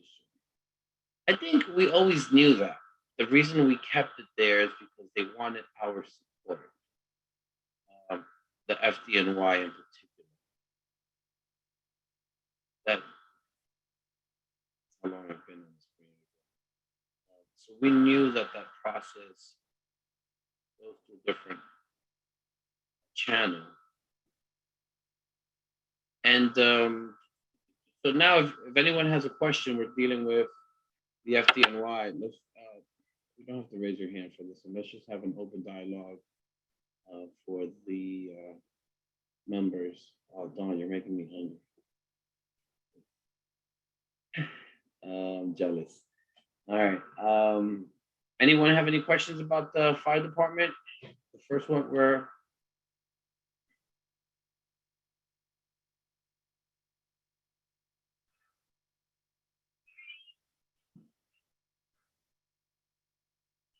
all right, so let's talk about the second one then. DOT provide funding to study the feasibility of establishing a residential parking permit program in East Harlem. This is something that we have spoken about, something that we definitely want, particularly with congestion parking coming and all these changes happening. Our concern is that they're going to use our community simply to park and to move on the train going downtown. Right now it says OMB supports the agency position. Follow, please contact the borough commissioner with specific locations of concern. The community board should contact the responsible agency regarding this request. Who would be the responsible agency is the question. I am not prone. I would prefer not to remove this by any means. Yeah, I second that. Please don't remove this. And the responding agency is Department of Transportation. So when OMB says to please contact the borough commissioner, they mean the Manhattan Borough Commissioner, whose name is escaping me right now. But that would include, outreach and so forth through Lyle. You mean the DOT commissioner? That would be Adonis Rodriguez. Yes. When they say borough, Who has a permit program where he lives? Yeah, who has a permit program when he was counsel in Washington. Well, I don't know if they ever emphasize it. I've been trying to get information if that pilot ever went into worked on. I'm still working on that one. I just don't think we could remove this. No, I would not want to remove it because I think it This should city be is there. getting to the point where it's, there is the anti-car hostility. I get it. We're going to save the planet, even though 70% of the emissions come from, or most of the emissions come from just a few corporations.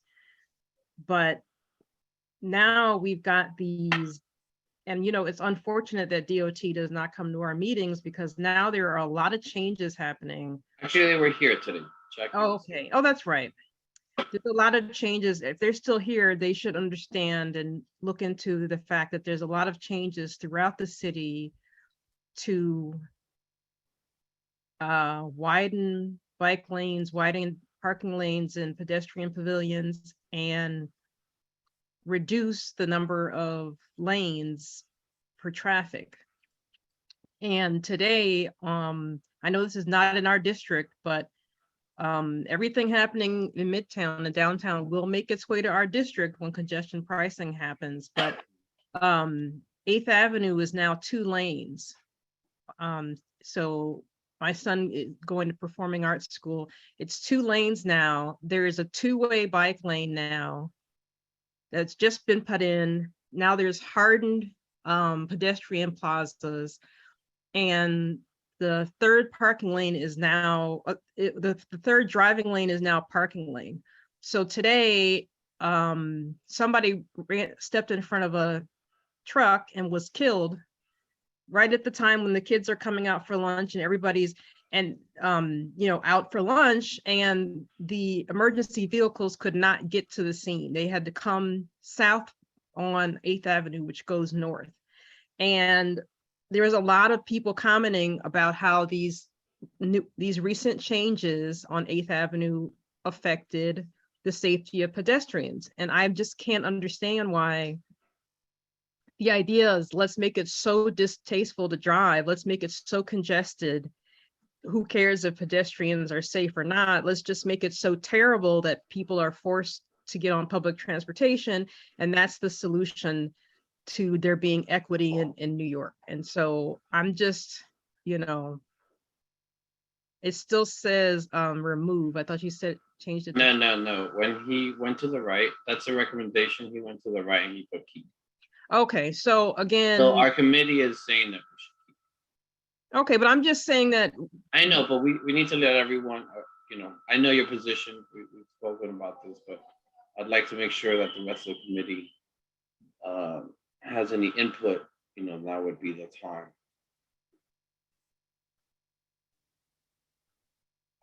Because right now we're looking to keep.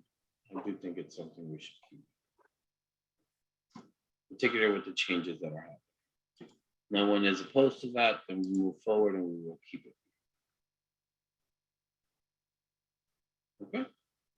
Don't do The that. fire department one, the previous one that they asked to remove, the reason they're asking to remove is because it goes through a different process of funding, so it's not really a budget request, it's an RFP. I think they have it on the left already. Funding decision for this request follows a different budget process. Yeah, so makes sense. What's our next one?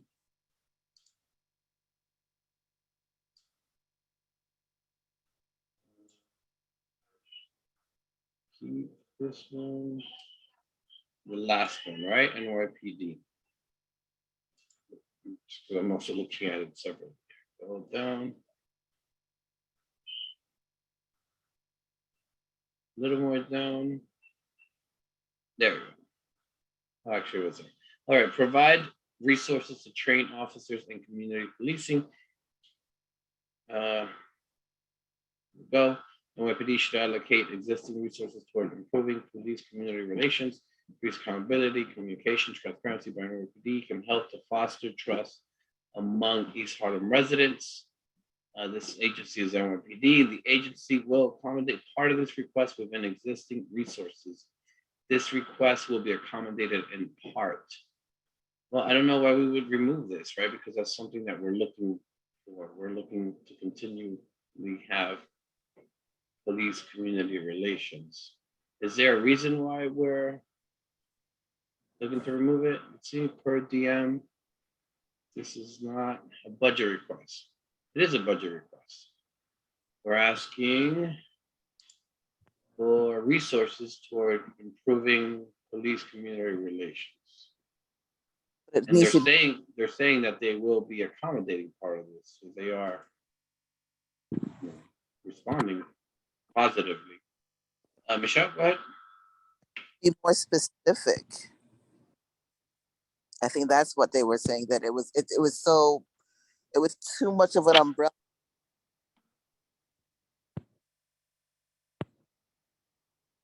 Lost too much of an umbrella. I don't think it should be removed. I don't think it should be removed either. We already have the youth crime prevention program, which are good. Yeah, does anyone else think it should be removed?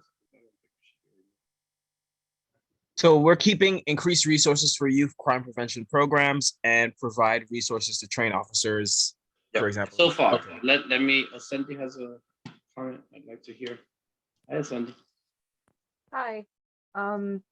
Yeah, I wanted I believe I've asked this before, but once we put in a recommendation, are we able to get a bit more information about the responses that they've given us so far? These responses are usually blanket. So if you look at the forms with OMB, because the budget request tracker right now is submitted digitally, and or in terms of, at least in my career throughout bringing in community boards, from what I understand, OMB staff just responds to these requests specifically with these responses that you see here in this tracker. Further study by the agency of this request is needed. Therefore, OMB does not take any position. And then there usually isn't anything further from then. It would then be a better option to inquire with the actual specific agency how best to tackle a request and make it more effective, that OMB can be a part of that of the request or any inquiry that you make. Okay. So pertaining to the last request, are we able to outline or break down what the efforts and resources that are being already put into this training and community policing advocacy work? So when we actually know what we have, we can actually go into the next budget request with a very clear, specific need that isn't being met by current budgets? At Of this course. particular moment, I think the answer to your question is no. We don't have the information right in front of us, but it is something that we can pursue. Right. We can go to the NYPD and pursue this or something. We can ask them like, so what are, so because the thing is, it is a positive answer. Most of the time they give you a blah, blah, blah, but it says the agency is accommodating part of this request with existing resources, which is always positive.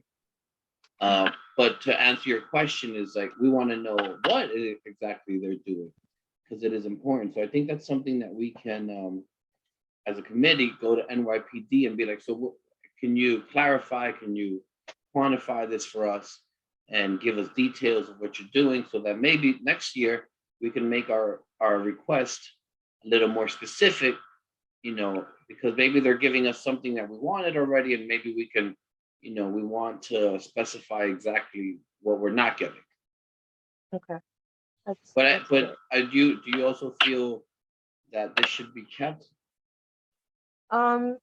Well, I feel that we should, well, we already received a positive response. I think that we need to follow up and escalate it so we can have a very clear understanding of how we're going to be able to actually provide the support and resources that are needed that aren't being met by the NYPD budget or any, you know, community boards,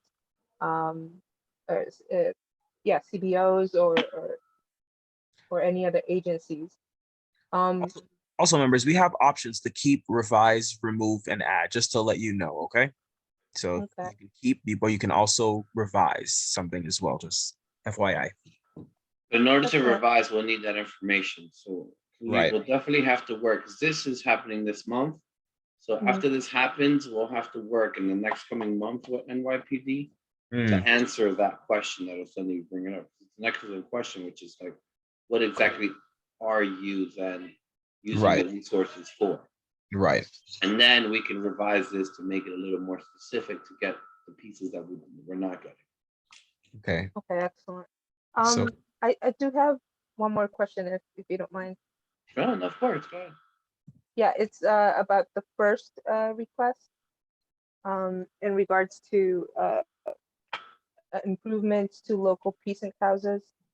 I didn't get a chance to actually speak on it earlier, but I believe because when I asked specifically, like, okay, so what challenges are these precinct houses having? I was told that the representatives that were in front of us at the time didn't really engage with, didn't really know, or they were just solely focused on public safety.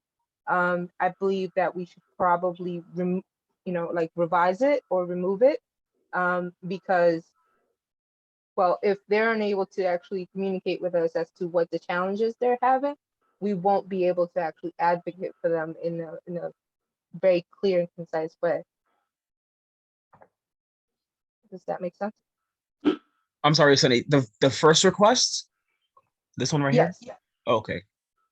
Yeah. Oh, okay, I So see. The first request in terms of the very top, because that wasn't our, what happened is we kind of looked at the ones that we to remove or keep, and it wasn't on our list, but it is something that we can look at.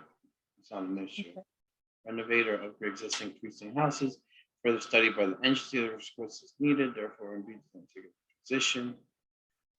This requires further study.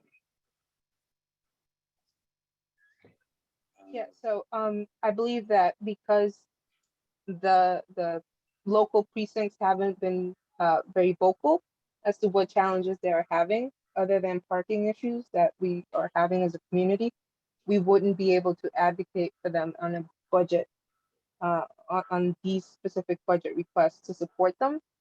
So if maybe we can actually communicate with them, or an individual within the NYPD who is more aware as to what challenges the precinct houses are having, so we can actually create a line of communication to better support the precincts in the community in the next budget requests. That's all I wanted to say about that. Yeah, I was with actually Officer Power and Officer Cosmo today. We were conversing. Part of this is actually it's a twofold issue, right? Parking is a big issue in our neighborhood. For instance, the 2-5 has a big lot, but it's just ground floor, which is kind of what we asked for renovation for the park facilities. I've seen other precincts that have, 2-3 floors of parking. But the vehicles that don't fit in the precincts obviously go, around the neighborhood and take up a significant amount of parking.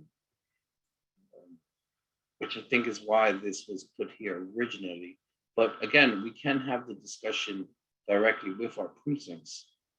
They are here every month with us. But this will be, virtually, this is something that we will have to finalize today because there's a deadline on it. So we can do something very similar to what we're doing with the one below that we just spoke about, where we will have to engage directly with the precinct, and that way we can further revise it for next year, possibly make it more specific, maybe break it down. Maybe I know the 2-5 has the ability to increase their parking, but the 2-3 does not. So we may have to separate this, but we would have to engage with them. You're absolutely right. Dawn, you have a question?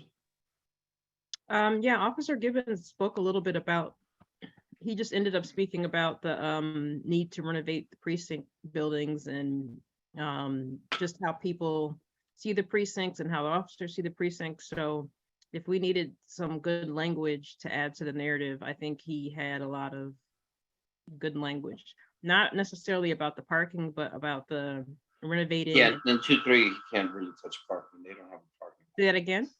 And the 2-3, they don't have a parking lot. The 2-5 does though. Well, 2-3 was just talking about the building and how The people, interior, yeah. But Well, we even- can definitely reach out to him. well, you can't get into that precinct. It's not open to the public. You have to go down to 3rd Avenue. So you could get shot on Lexington and nobody will know. There's a lot. I mean, there's a case to be made. So. That's the reason why we have it there. Definitely the precincts themselves are very outdated. I walk in there to go to the committee councils and I feel like, funny enough, it's interesting how the precincts and the schools and public schools look very similar. I feel like there's a very big similarity in how they were built and how they were designed. And I'm almost like, Yeah. I always feel like I'm back in school. I can't talk about the parking because on the 23rd precinct gets a lot of complaints from the housing across the street and Oh yeah. they park on the, I can't get into that. Yeah. Because I just don't know enough about it, but the buildings proper do need to be updated. Michelle, you had a question or a comment? More so that when we continue, just so that we highlight ones we consider of high importance, medium or low importance, so that we sort of put them on different tiers. So when I go back to the district needs gathering, I can have that information as well. Is that part of our, I believe that's done in the district needs. No. Do we do that Yes. here, Khalid? Please. Give them a priority? Yes. Yes, it's true, because we. Yes, you can give, I'm sorry, yes, you can give priority here as well as if you'd like. Give it a committee ranking. Okay, perfect. High, medium, low. All right, so then let's do this now because we still have one more topic and it's getting late. Okay. But Say that again, Jose. Because when you do this, but where we're at now, I can't actually see the. Oh wait, here we go. Okay. No, it's working. Renovate or upgrade. I would believe that. What would be our highest? You just have high priority, medium. High, medium, low. How many do we have altogether? 6, 7? Let's see here. 6. 6. So let's do 222. Okay. I mean, I think obviously our highest priority in public safety is still the youth crime. So I definitely think that that should be one of the high priorities. But Is everybody else? Yeah, how's everyone else feel about that one? Agree. That's fine. The next high priority would be, congestion's coming quick, so our parking operations, I think it's really important for our community. How does everyone feel on that one? I'm sorry, could you clarify, is that congestion with respect to the So congestion congestion? pricing that will go in the next phase of congestion pricing. The reason where, Yeah, so that this will cause certain conditions in neighborhoods like ours where you can, drive in, leave your vehicle, not pay congestion, and then take the train down and take the train back and take your vehicle out. got it. Oh yeah, don't mean to stop you there. I just want to make sure that was the same discussion we had Yeah. last meeting. Okay, Yeah, great. because what we're I doing agree. now, Kenneth, is just giving them priorities. This is number 6. Got it. This is number 6. Yeah, he's putting it there, so it'll be in your. It'll be in the same budget request tracker that you see, Michelle.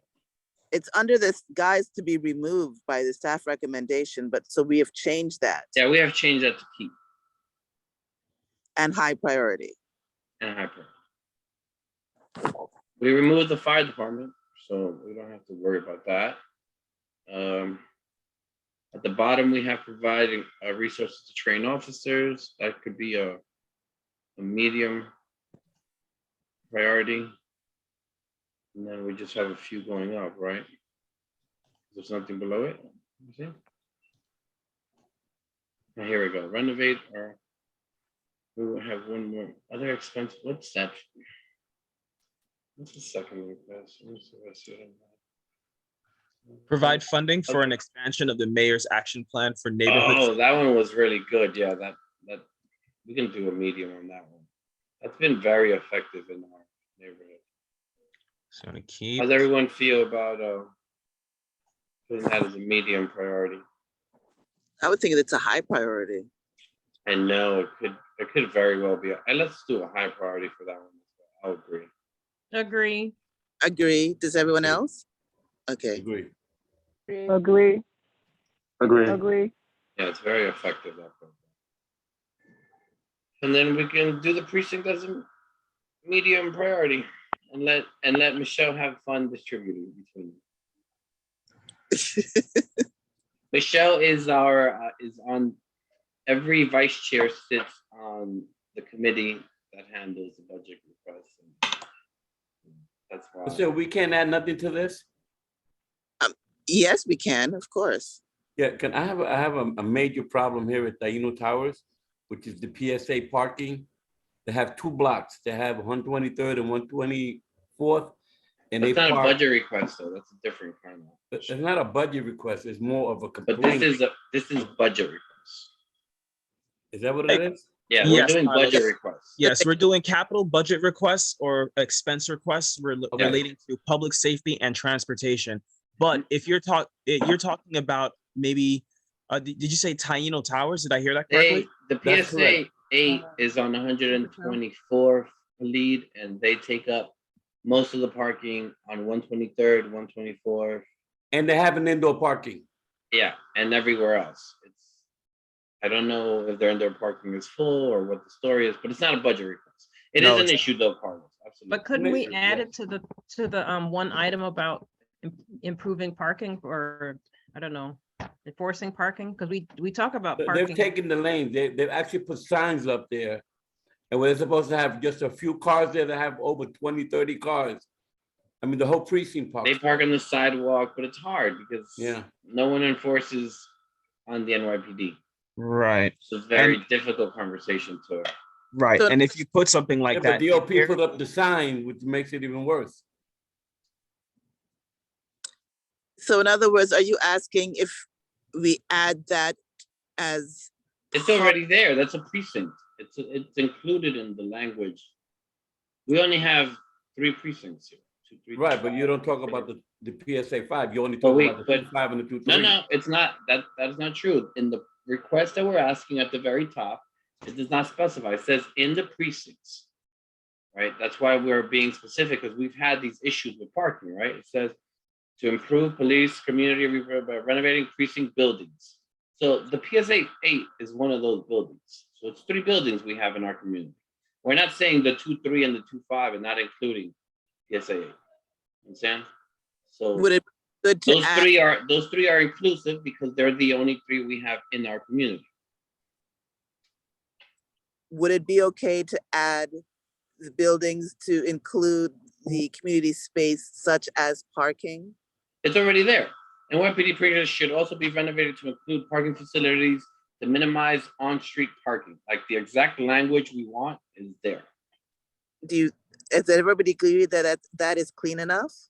That's very clean. We want to minimize on-street It's clear to parking. you, but it's not clear for the people in this neighborhood at Taino Towers, because it is a major problem. I'm not saying it's not a problem, but the language is clear. So can we say PSA 3, I mean, PSA 5, Say 5. 23rd and 25th, so that they know we. I mean, yeah, that would be, that would be fine. But we We only can have add that, 3 Khalid. name 'em. I mean, that's part of our, those are the 3 buildings we have. I mean, Because I wouldn't see the PSA 5 as a precinct house. I would see it. Oh, it's a precinct house. I know, but I'm just saying if we put it all 3, then they'll know we're serious. Yeah, and one of the major, to be honest with you, PSA 5 is probably the most guilty of taking on-street parking than any of the other precincts. I mean, they are rampant. I walked through there to get to the electrical store, so I know the problem that Taino Towers has, because I walk from 116 because I know I can't park there. So I will walk over, get what I need, and then walk back, because parking there is impossible. They take everything and anything. PSA 5 is New York City Housing Authority. Yeah. You go to First Avenue, still Second NYPD, Avenue. There's a lot of parking in that area. They even have spaces underneath the bridge that they can park their vehicles, but they continue parking at Taino. Because they're far, and But they're not that far. They're 3 blocks away. I know, but for them, that's far. Yeah, of course, for them it's difficult. So let's add that, the language. Oh, thank you, Khalid. You already put it there. 2.3, 2.5, and PSA 5. Perfect. But that's part of the issue. That's part of why this budget request is there, because of the complexities the precincts have on the surrounding area. Like Taino Towers is suffering due to that. And it's not even the parking, it's also, you can't pull over and let anybody out. Like, Now, Taino Towers also does have a parking. no, but if I was gonna deliver meals, true story, you can't even pull over. You No, cannot pull over on that street. You were blocking the entire street because. Oh, yeah. Since they So double it's not park. it's not even a matter of parking. Like, you can't even pull over and let somebody out. Yeah, no, I know. All right, so I think we're good with this. All right, let's move forward. We have one more item.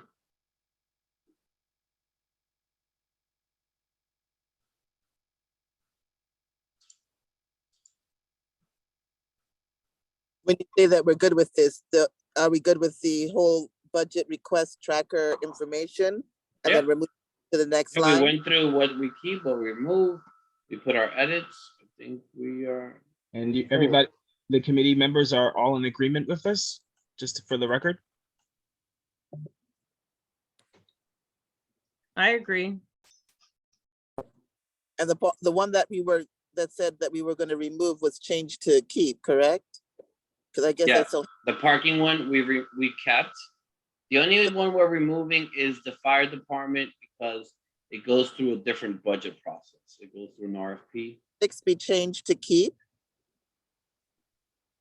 The parking was kept. It says committee recommendation keep. It's right there. The one we're removing is the fire department one, because it's a different process. Oh, looking at the wrong side. I'm sorry. Yeah. No, it's fine. No worries. Yeah. So I believe this Is everyone comfortable with this? Everyone's happy?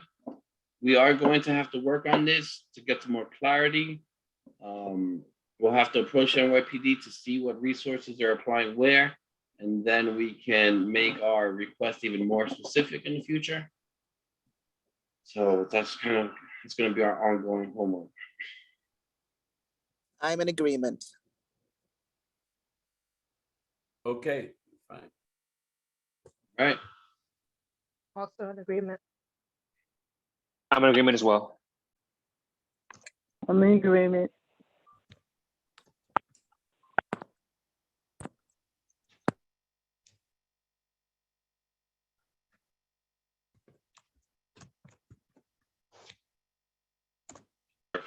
Beautiful. Okay, so I'll move forward with the agenda.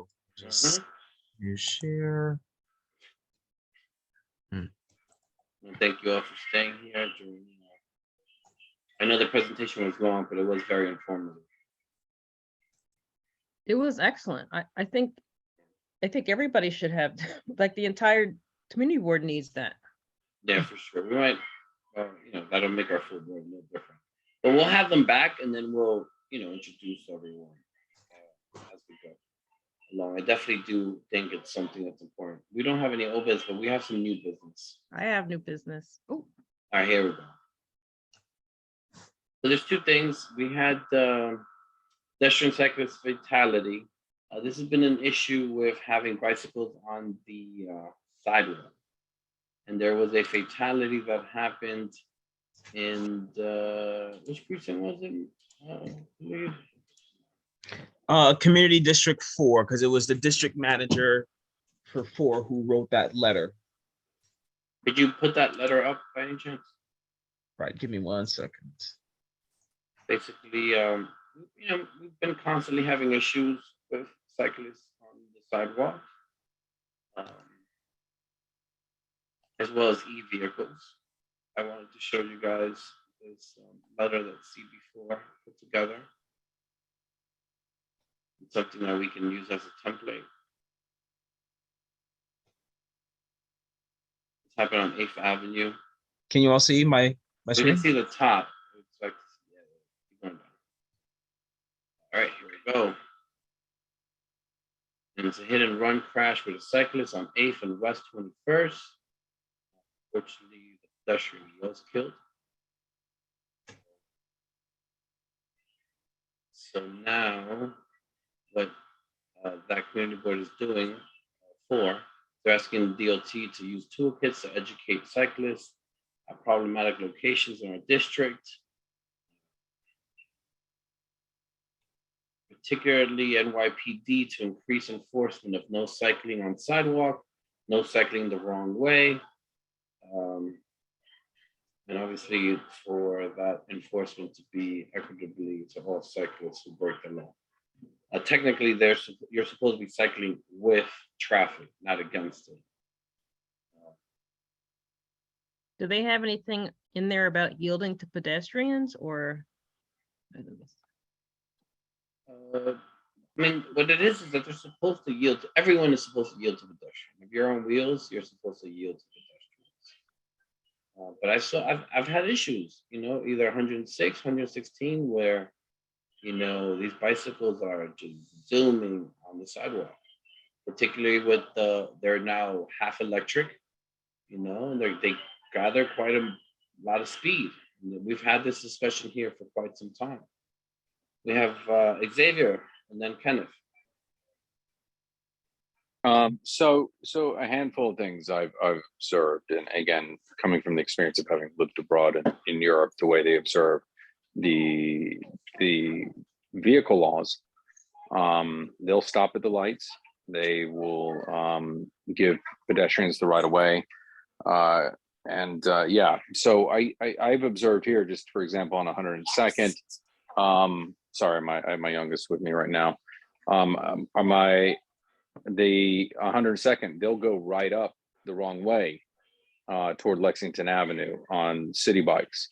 They'll go on the sidewalks. And I personally, when going to Chelsea to train on jiu-jitsu, over there, they literally will blow right through as pedestrians are walking, and they're not even in the bike lane. And the pedestrians have the right of way. So I think there is and I do agree to an extent that the culture has changed and gotten worse with not observing the laws. So I think it's a concern, especially the amount of seniors we have in this community. So yeah, and I think it's about just doing it safely. And so those are my comments. Thank you, Xavier. Kenneth? Yeah, I'll be brief. I guess my main concern, I wanted to know if we know in this particular incident, if it was an e-bike. So, I happen to be a fairly avid biker, but, I stick to bike lanes and all that. And I, just really can't go that fast on a manual bike. But I wanted to know, there's at least two different varieties of e-bikes at this point. There's kind of like the delivery e-bikes that you'll see that are, like you're saying, that are half electric, half manual. Then there's some bikes that are almost exclusively electric. And, I don't know to what extent the city can have a say in just regulating these really fast bikes. I mean, they go as fast as 30 miles an hour, which is, up there with the city speed limit. So I'm just curious if we know that information. They actually didn't specify. They just said no cycling on the sidewalk. And I'm with you because I cycle a lot. I like mountain biking. Even here for the neighborhood, I got a little Brompton that folds, I keep in my car. But they didn't specify in that regard. I'm adding e-bikes or e-vehicles. There's a million of them. They have that one wheel uni. Yeah, they have those scooter things. I don't know. Yeah, they got a scooter thing, a uni wheel. I even like one of my dispatchers that works for me. I was even telling because he's zooming on the sidewalk. I'm like, God, like you can, on the street with that. Because if some old lady gets in front of you, and you, wreck in front of her, she's gonna get a lot, more hurt than you are. And at that point, with no insurance and no this and no that, like no one's responsible. Like, it's a problem. So yeah, no, unfortunately they just say it was a cyclist. I didn't know if we can't know for sure if it was an e-bike or not. And there are a lot of categories for e-bikes. I think we're gonna bring that up next month because we did a presentation on that. We can probably formulate something along the flavor of what we want with having a letter like this going out to the city. Dawn, you had a question? Comment? Yeah, I thought that kids like 12-year-olds and younger can still ride on the sidewalk. Do we need to just? We can adjust language to, that makes sense, right? I think so because it's the bike lanes with the e-bikes are too dangerous for you to put your kids in those lanes. Yeah. I mean, and I don't think the children are a danger to pedestrians because they're not going at those speeds, right? I thought 12 and under can ride on the sidewalk with no. Actually, technically, if I remember correctly, because we've had this conversation, right now anyone can ride on the sidewalk. So I believe, well, and I'll verify with NYPD, but I believe as long as they don't even say exact speed, but as long as you're prudent or as long as you're careful. But there's no law that says that a bicycle can't be on the sidewalk. And obviously this becomes a change to that. Michelle? As far as I understood, that it is not legal to ride on the sidewalk. And if you do, you get a $200 fine. As an adult, Michelle? Adult. But kids can do it, right? Kids can still ride on the sidewalk? It's a gray area. Ah. Because I've seen kids that were. Yeah, 12 or younger. Here we go. I got it. NYPD, we go DOT. They have 12 or younger. You can be on the sidewalk, but adults should be on the street. You have the bike laws. Interesting. And when it says should be, that means that they will not enforce or enforce a violation on the person who's riding on the sidewalk. Or if it's not specific. They also check the bicycle wheels. If they're less than 26 inches, they can be on the sidewalk. But the New York City biking law is right in the street, not on the sidewalk. unless rider is age 12 or younger. Okay. And I also know that the de Blasio administration lessened the I guess scrutiny on e-bikes, especially during the pandemic. I don't know if that has, you know, returned to in the same enforcement as before. I think we should formulate our own, using this as a template, we should formulate our own. We can put it on the agenda for next month. We'll have a little more control. We'll have what the current law is, what the rules are, and do it the correct way. How does everyone feel about that? Sounds good to me. Okay. Let's move forward. We'll have this on the agenda for next month. May I add something? Sure.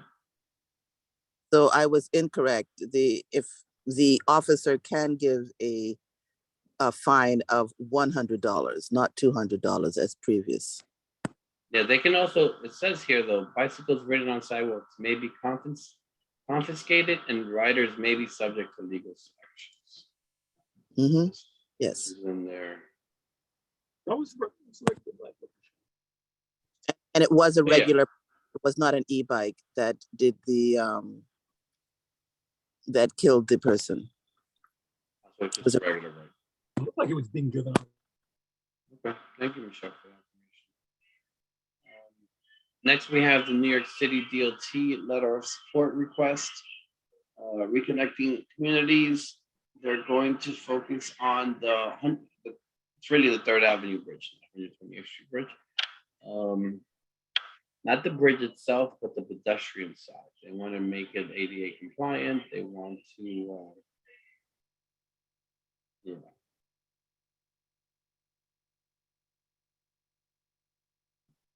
Can you all see my screen? I have the Yes. Okay, good. Perfect. So,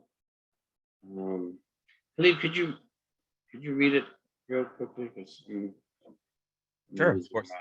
My voice at this point. No worries. People get tired of hearing me anyway. Subject NYC DOT application for Reconnecting Communities pilot program. Dear Secretary Buttigieg, I am pleased to write you in support of the City of New York's application for the U.S. Department of Transportation's Reconnecting Communities pilot program.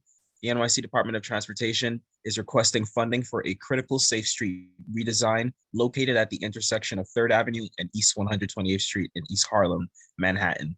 The project includes the removal of an outdated and problematic pedestrian bridge, build out of sidewalk extensions to shorten crossings, and the addition of high visibility crosswalks and pedestrian signals to improve the safety of pedestrians crossing at street level. Additionally, a raised bicycle connection will be constructed to provide safe and sustainable mobility options in this densely populated neighborhood. This project will reconnect a low-income community by providing a safe crossing for 4 elementary schools and a large public housing development to the Harlem River Park and its athletic fields and playgrounds. The project will also directly connect residents to the pedestrian path of the 3rd Avenue Bridge, which links East Harlem and the South Bronx, a growing residential and commercial district. The existing pedestrian bridge is past its useful life and it is not ADA accessible. It is in a state of disrepair as a result of multiple vehicles colliding with the support columns.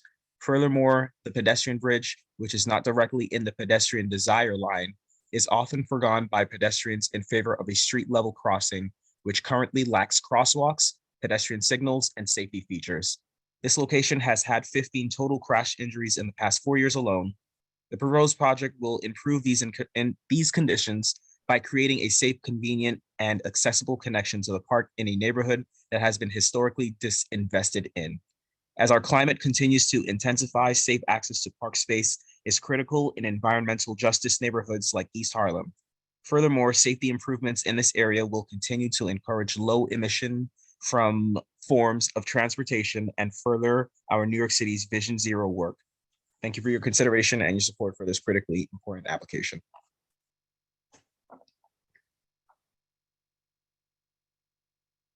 Jose, you're muted.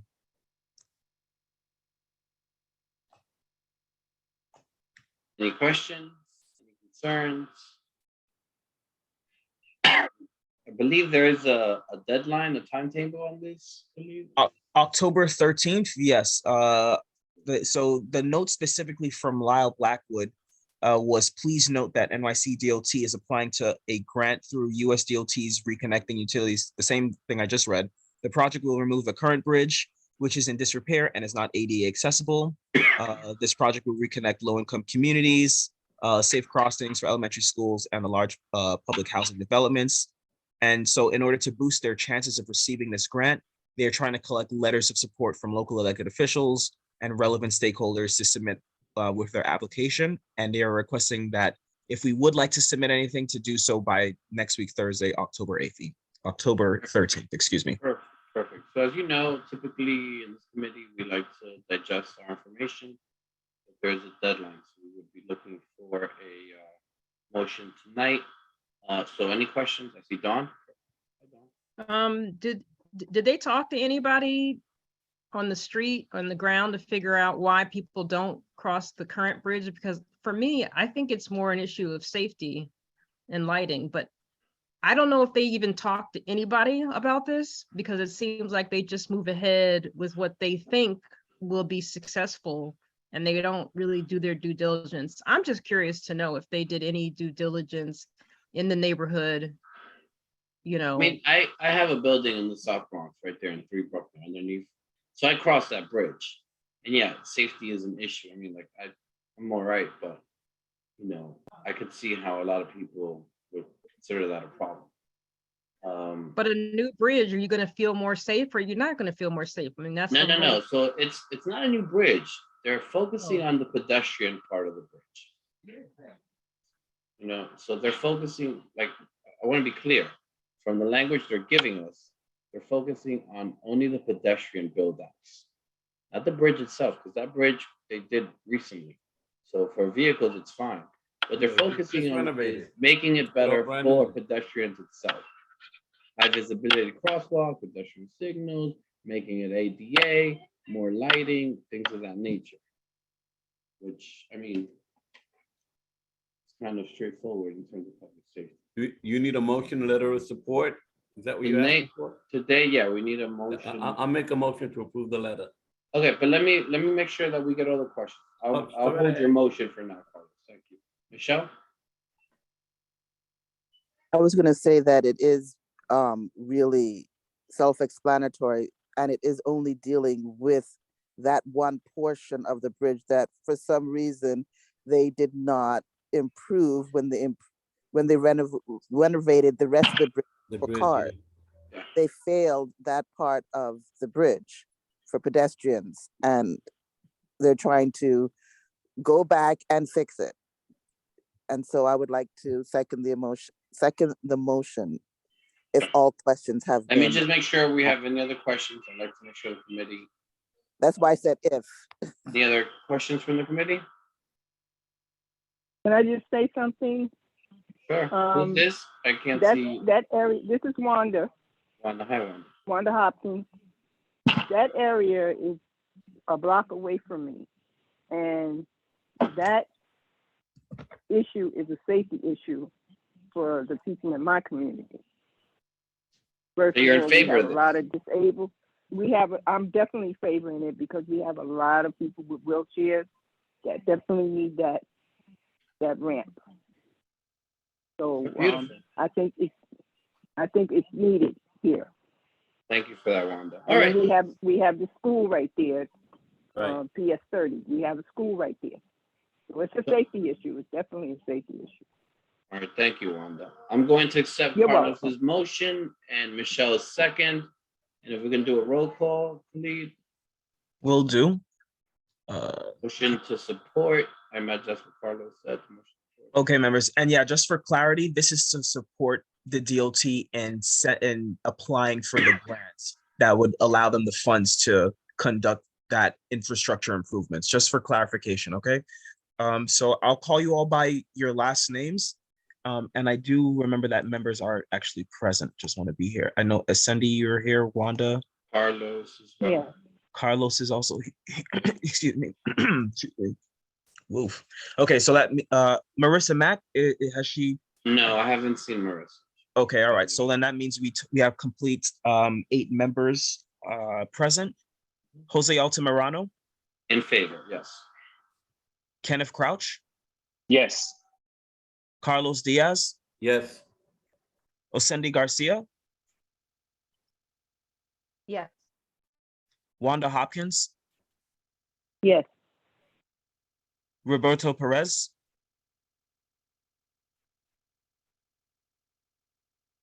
Roberto. I think we lost him. Okay. Don Sanders, Yes, but I hope they go to people like Ms. Hopkins when it comes time to do the design, finalize the design. understood. And that's something we can point out to Thank you, DOT. Dawn. Please. And Yes, I hope so too, Dawn. Thank you. Mhm. and Michelle Wiltshire Clement. Yes, and I go across that bridge Monday through Friday. Understood. So we have 8 total members, as Roberto Perez hasn't responded, and it has all been in unanimous in favor of this letter for a grant or a letter. Beautiful. All right, everyone. Thank you for your time. Thank you for staying here until 9 o'clock. You guys are troopers. I still gotta make my way home. I see some of you are home already. I'm jealous. You know, thank you for doing the work of the community. This is where it gets done. This is, you know, hard and you know, it's taxing, but this is, you know, I it makes have, a difference. I have one little thing I put in the chat at the beginning. That's new business. What little thing? And that's why I had my hand raised for like such a Oh, long. new business really gets presented before. It's not, I don't think new business just gets, Oh, Jose, I think Don actually wants to put a motion on the floor. Don, if you wanted to say that for the record, please. So my motion is to recognize the multiple years that P.O. Givens has been an outstanding, transparent, and empathic liaison for our district at the next 23rd precinct meeting and the next Manhattan North meeting, which is the meeting of everybody from uptown. I'm not sure we need a motion for that, but I am in complete agreement.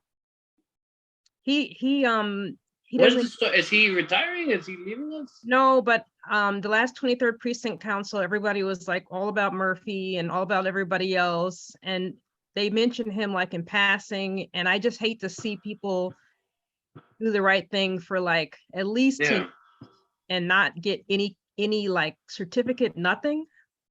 I don't know if we need a motion for that, because but I agree 100%.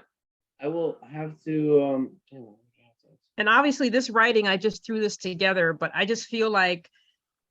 So why don't we do this, since we're, you know, kind of like, we're not sure. Let's do the motion. And because I agree with you 100%. Givens is here every month, never misses a month. Yeah. Michelle, you had a question? 2 things. I wanted to say that, Don, I agree with you. I totally appreciate his input each month, and I am here listening to him and appreciating him. And I really wish that people can express it in another way so that he knows it. I think that's very important. And his superiors need to know it too. His superiors should know it. Yes. Thank you, Michelle. Cindy? Yeah, I wanted to second the motion. Okay, so this is what we'll do. We're gonna take the motion, but I'm pretty sure we don't need a motion. We could do this anyway. Khalid, do you know how this works? If I mean, if a motion is placed on the floor and it's been seconded. No, I mean, to do a letter like this, do we need a motion? Is the question. I'm under the impression we don't, but Xavier's here and he can figure that out. But if it comes from the entire community board instead of just us. Can we give a certificate? It would be the of some community kind board from the anyway. planning board? My only question is, I don't know if we even need a motion. We may just be able to do it outright. Xavier, hold on, Carlos. Let Xavier, because he could figure that out. Yeah, so all right, so we'll separate real quick. There, you had a motion, you had a second. No, not yet. We have. I know. Quite yet. My question is, do we even need a motion? Because I agreed with that. If 100%. You know, it's an official position of the board and wanting to write what was it, a letter or whatnot, or A just, letter of recognition or you know, great work. yeah, What's the- then yes. We'll let the language, Yeah, we'll let the staff do the language. We'll just- yeah, so it becomes an official position of the board, yes, take it All to right, the vote, perfect. and So I then will let's gladly do- bring that before full board. So, Thank you, yes. Xavier. All right, so Don put the motion and I believe Cindy second the motion. Mm-hmm. All right, Would you like for me to do roll call for this one? please. And we're also gonna use this roll call for our final roll call. We're gonna do a Understood. 2-for-1. Let me lower my hand.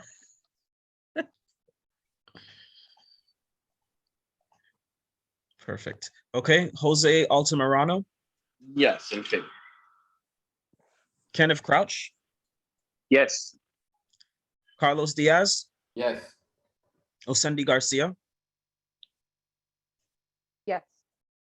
Wanda Hopkins, Yes.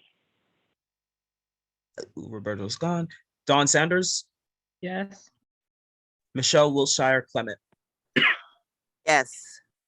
Perfect. The unanimous vote in favor, the motion carries. Beautiful, thank you. All right, mi gente, it's Good time night, to say everyone. good night. Thank you all for being here. We appreciate you. Have a good night. Good Good night. night. Right. Good night, all. Good night, everybody. Good night, everyone.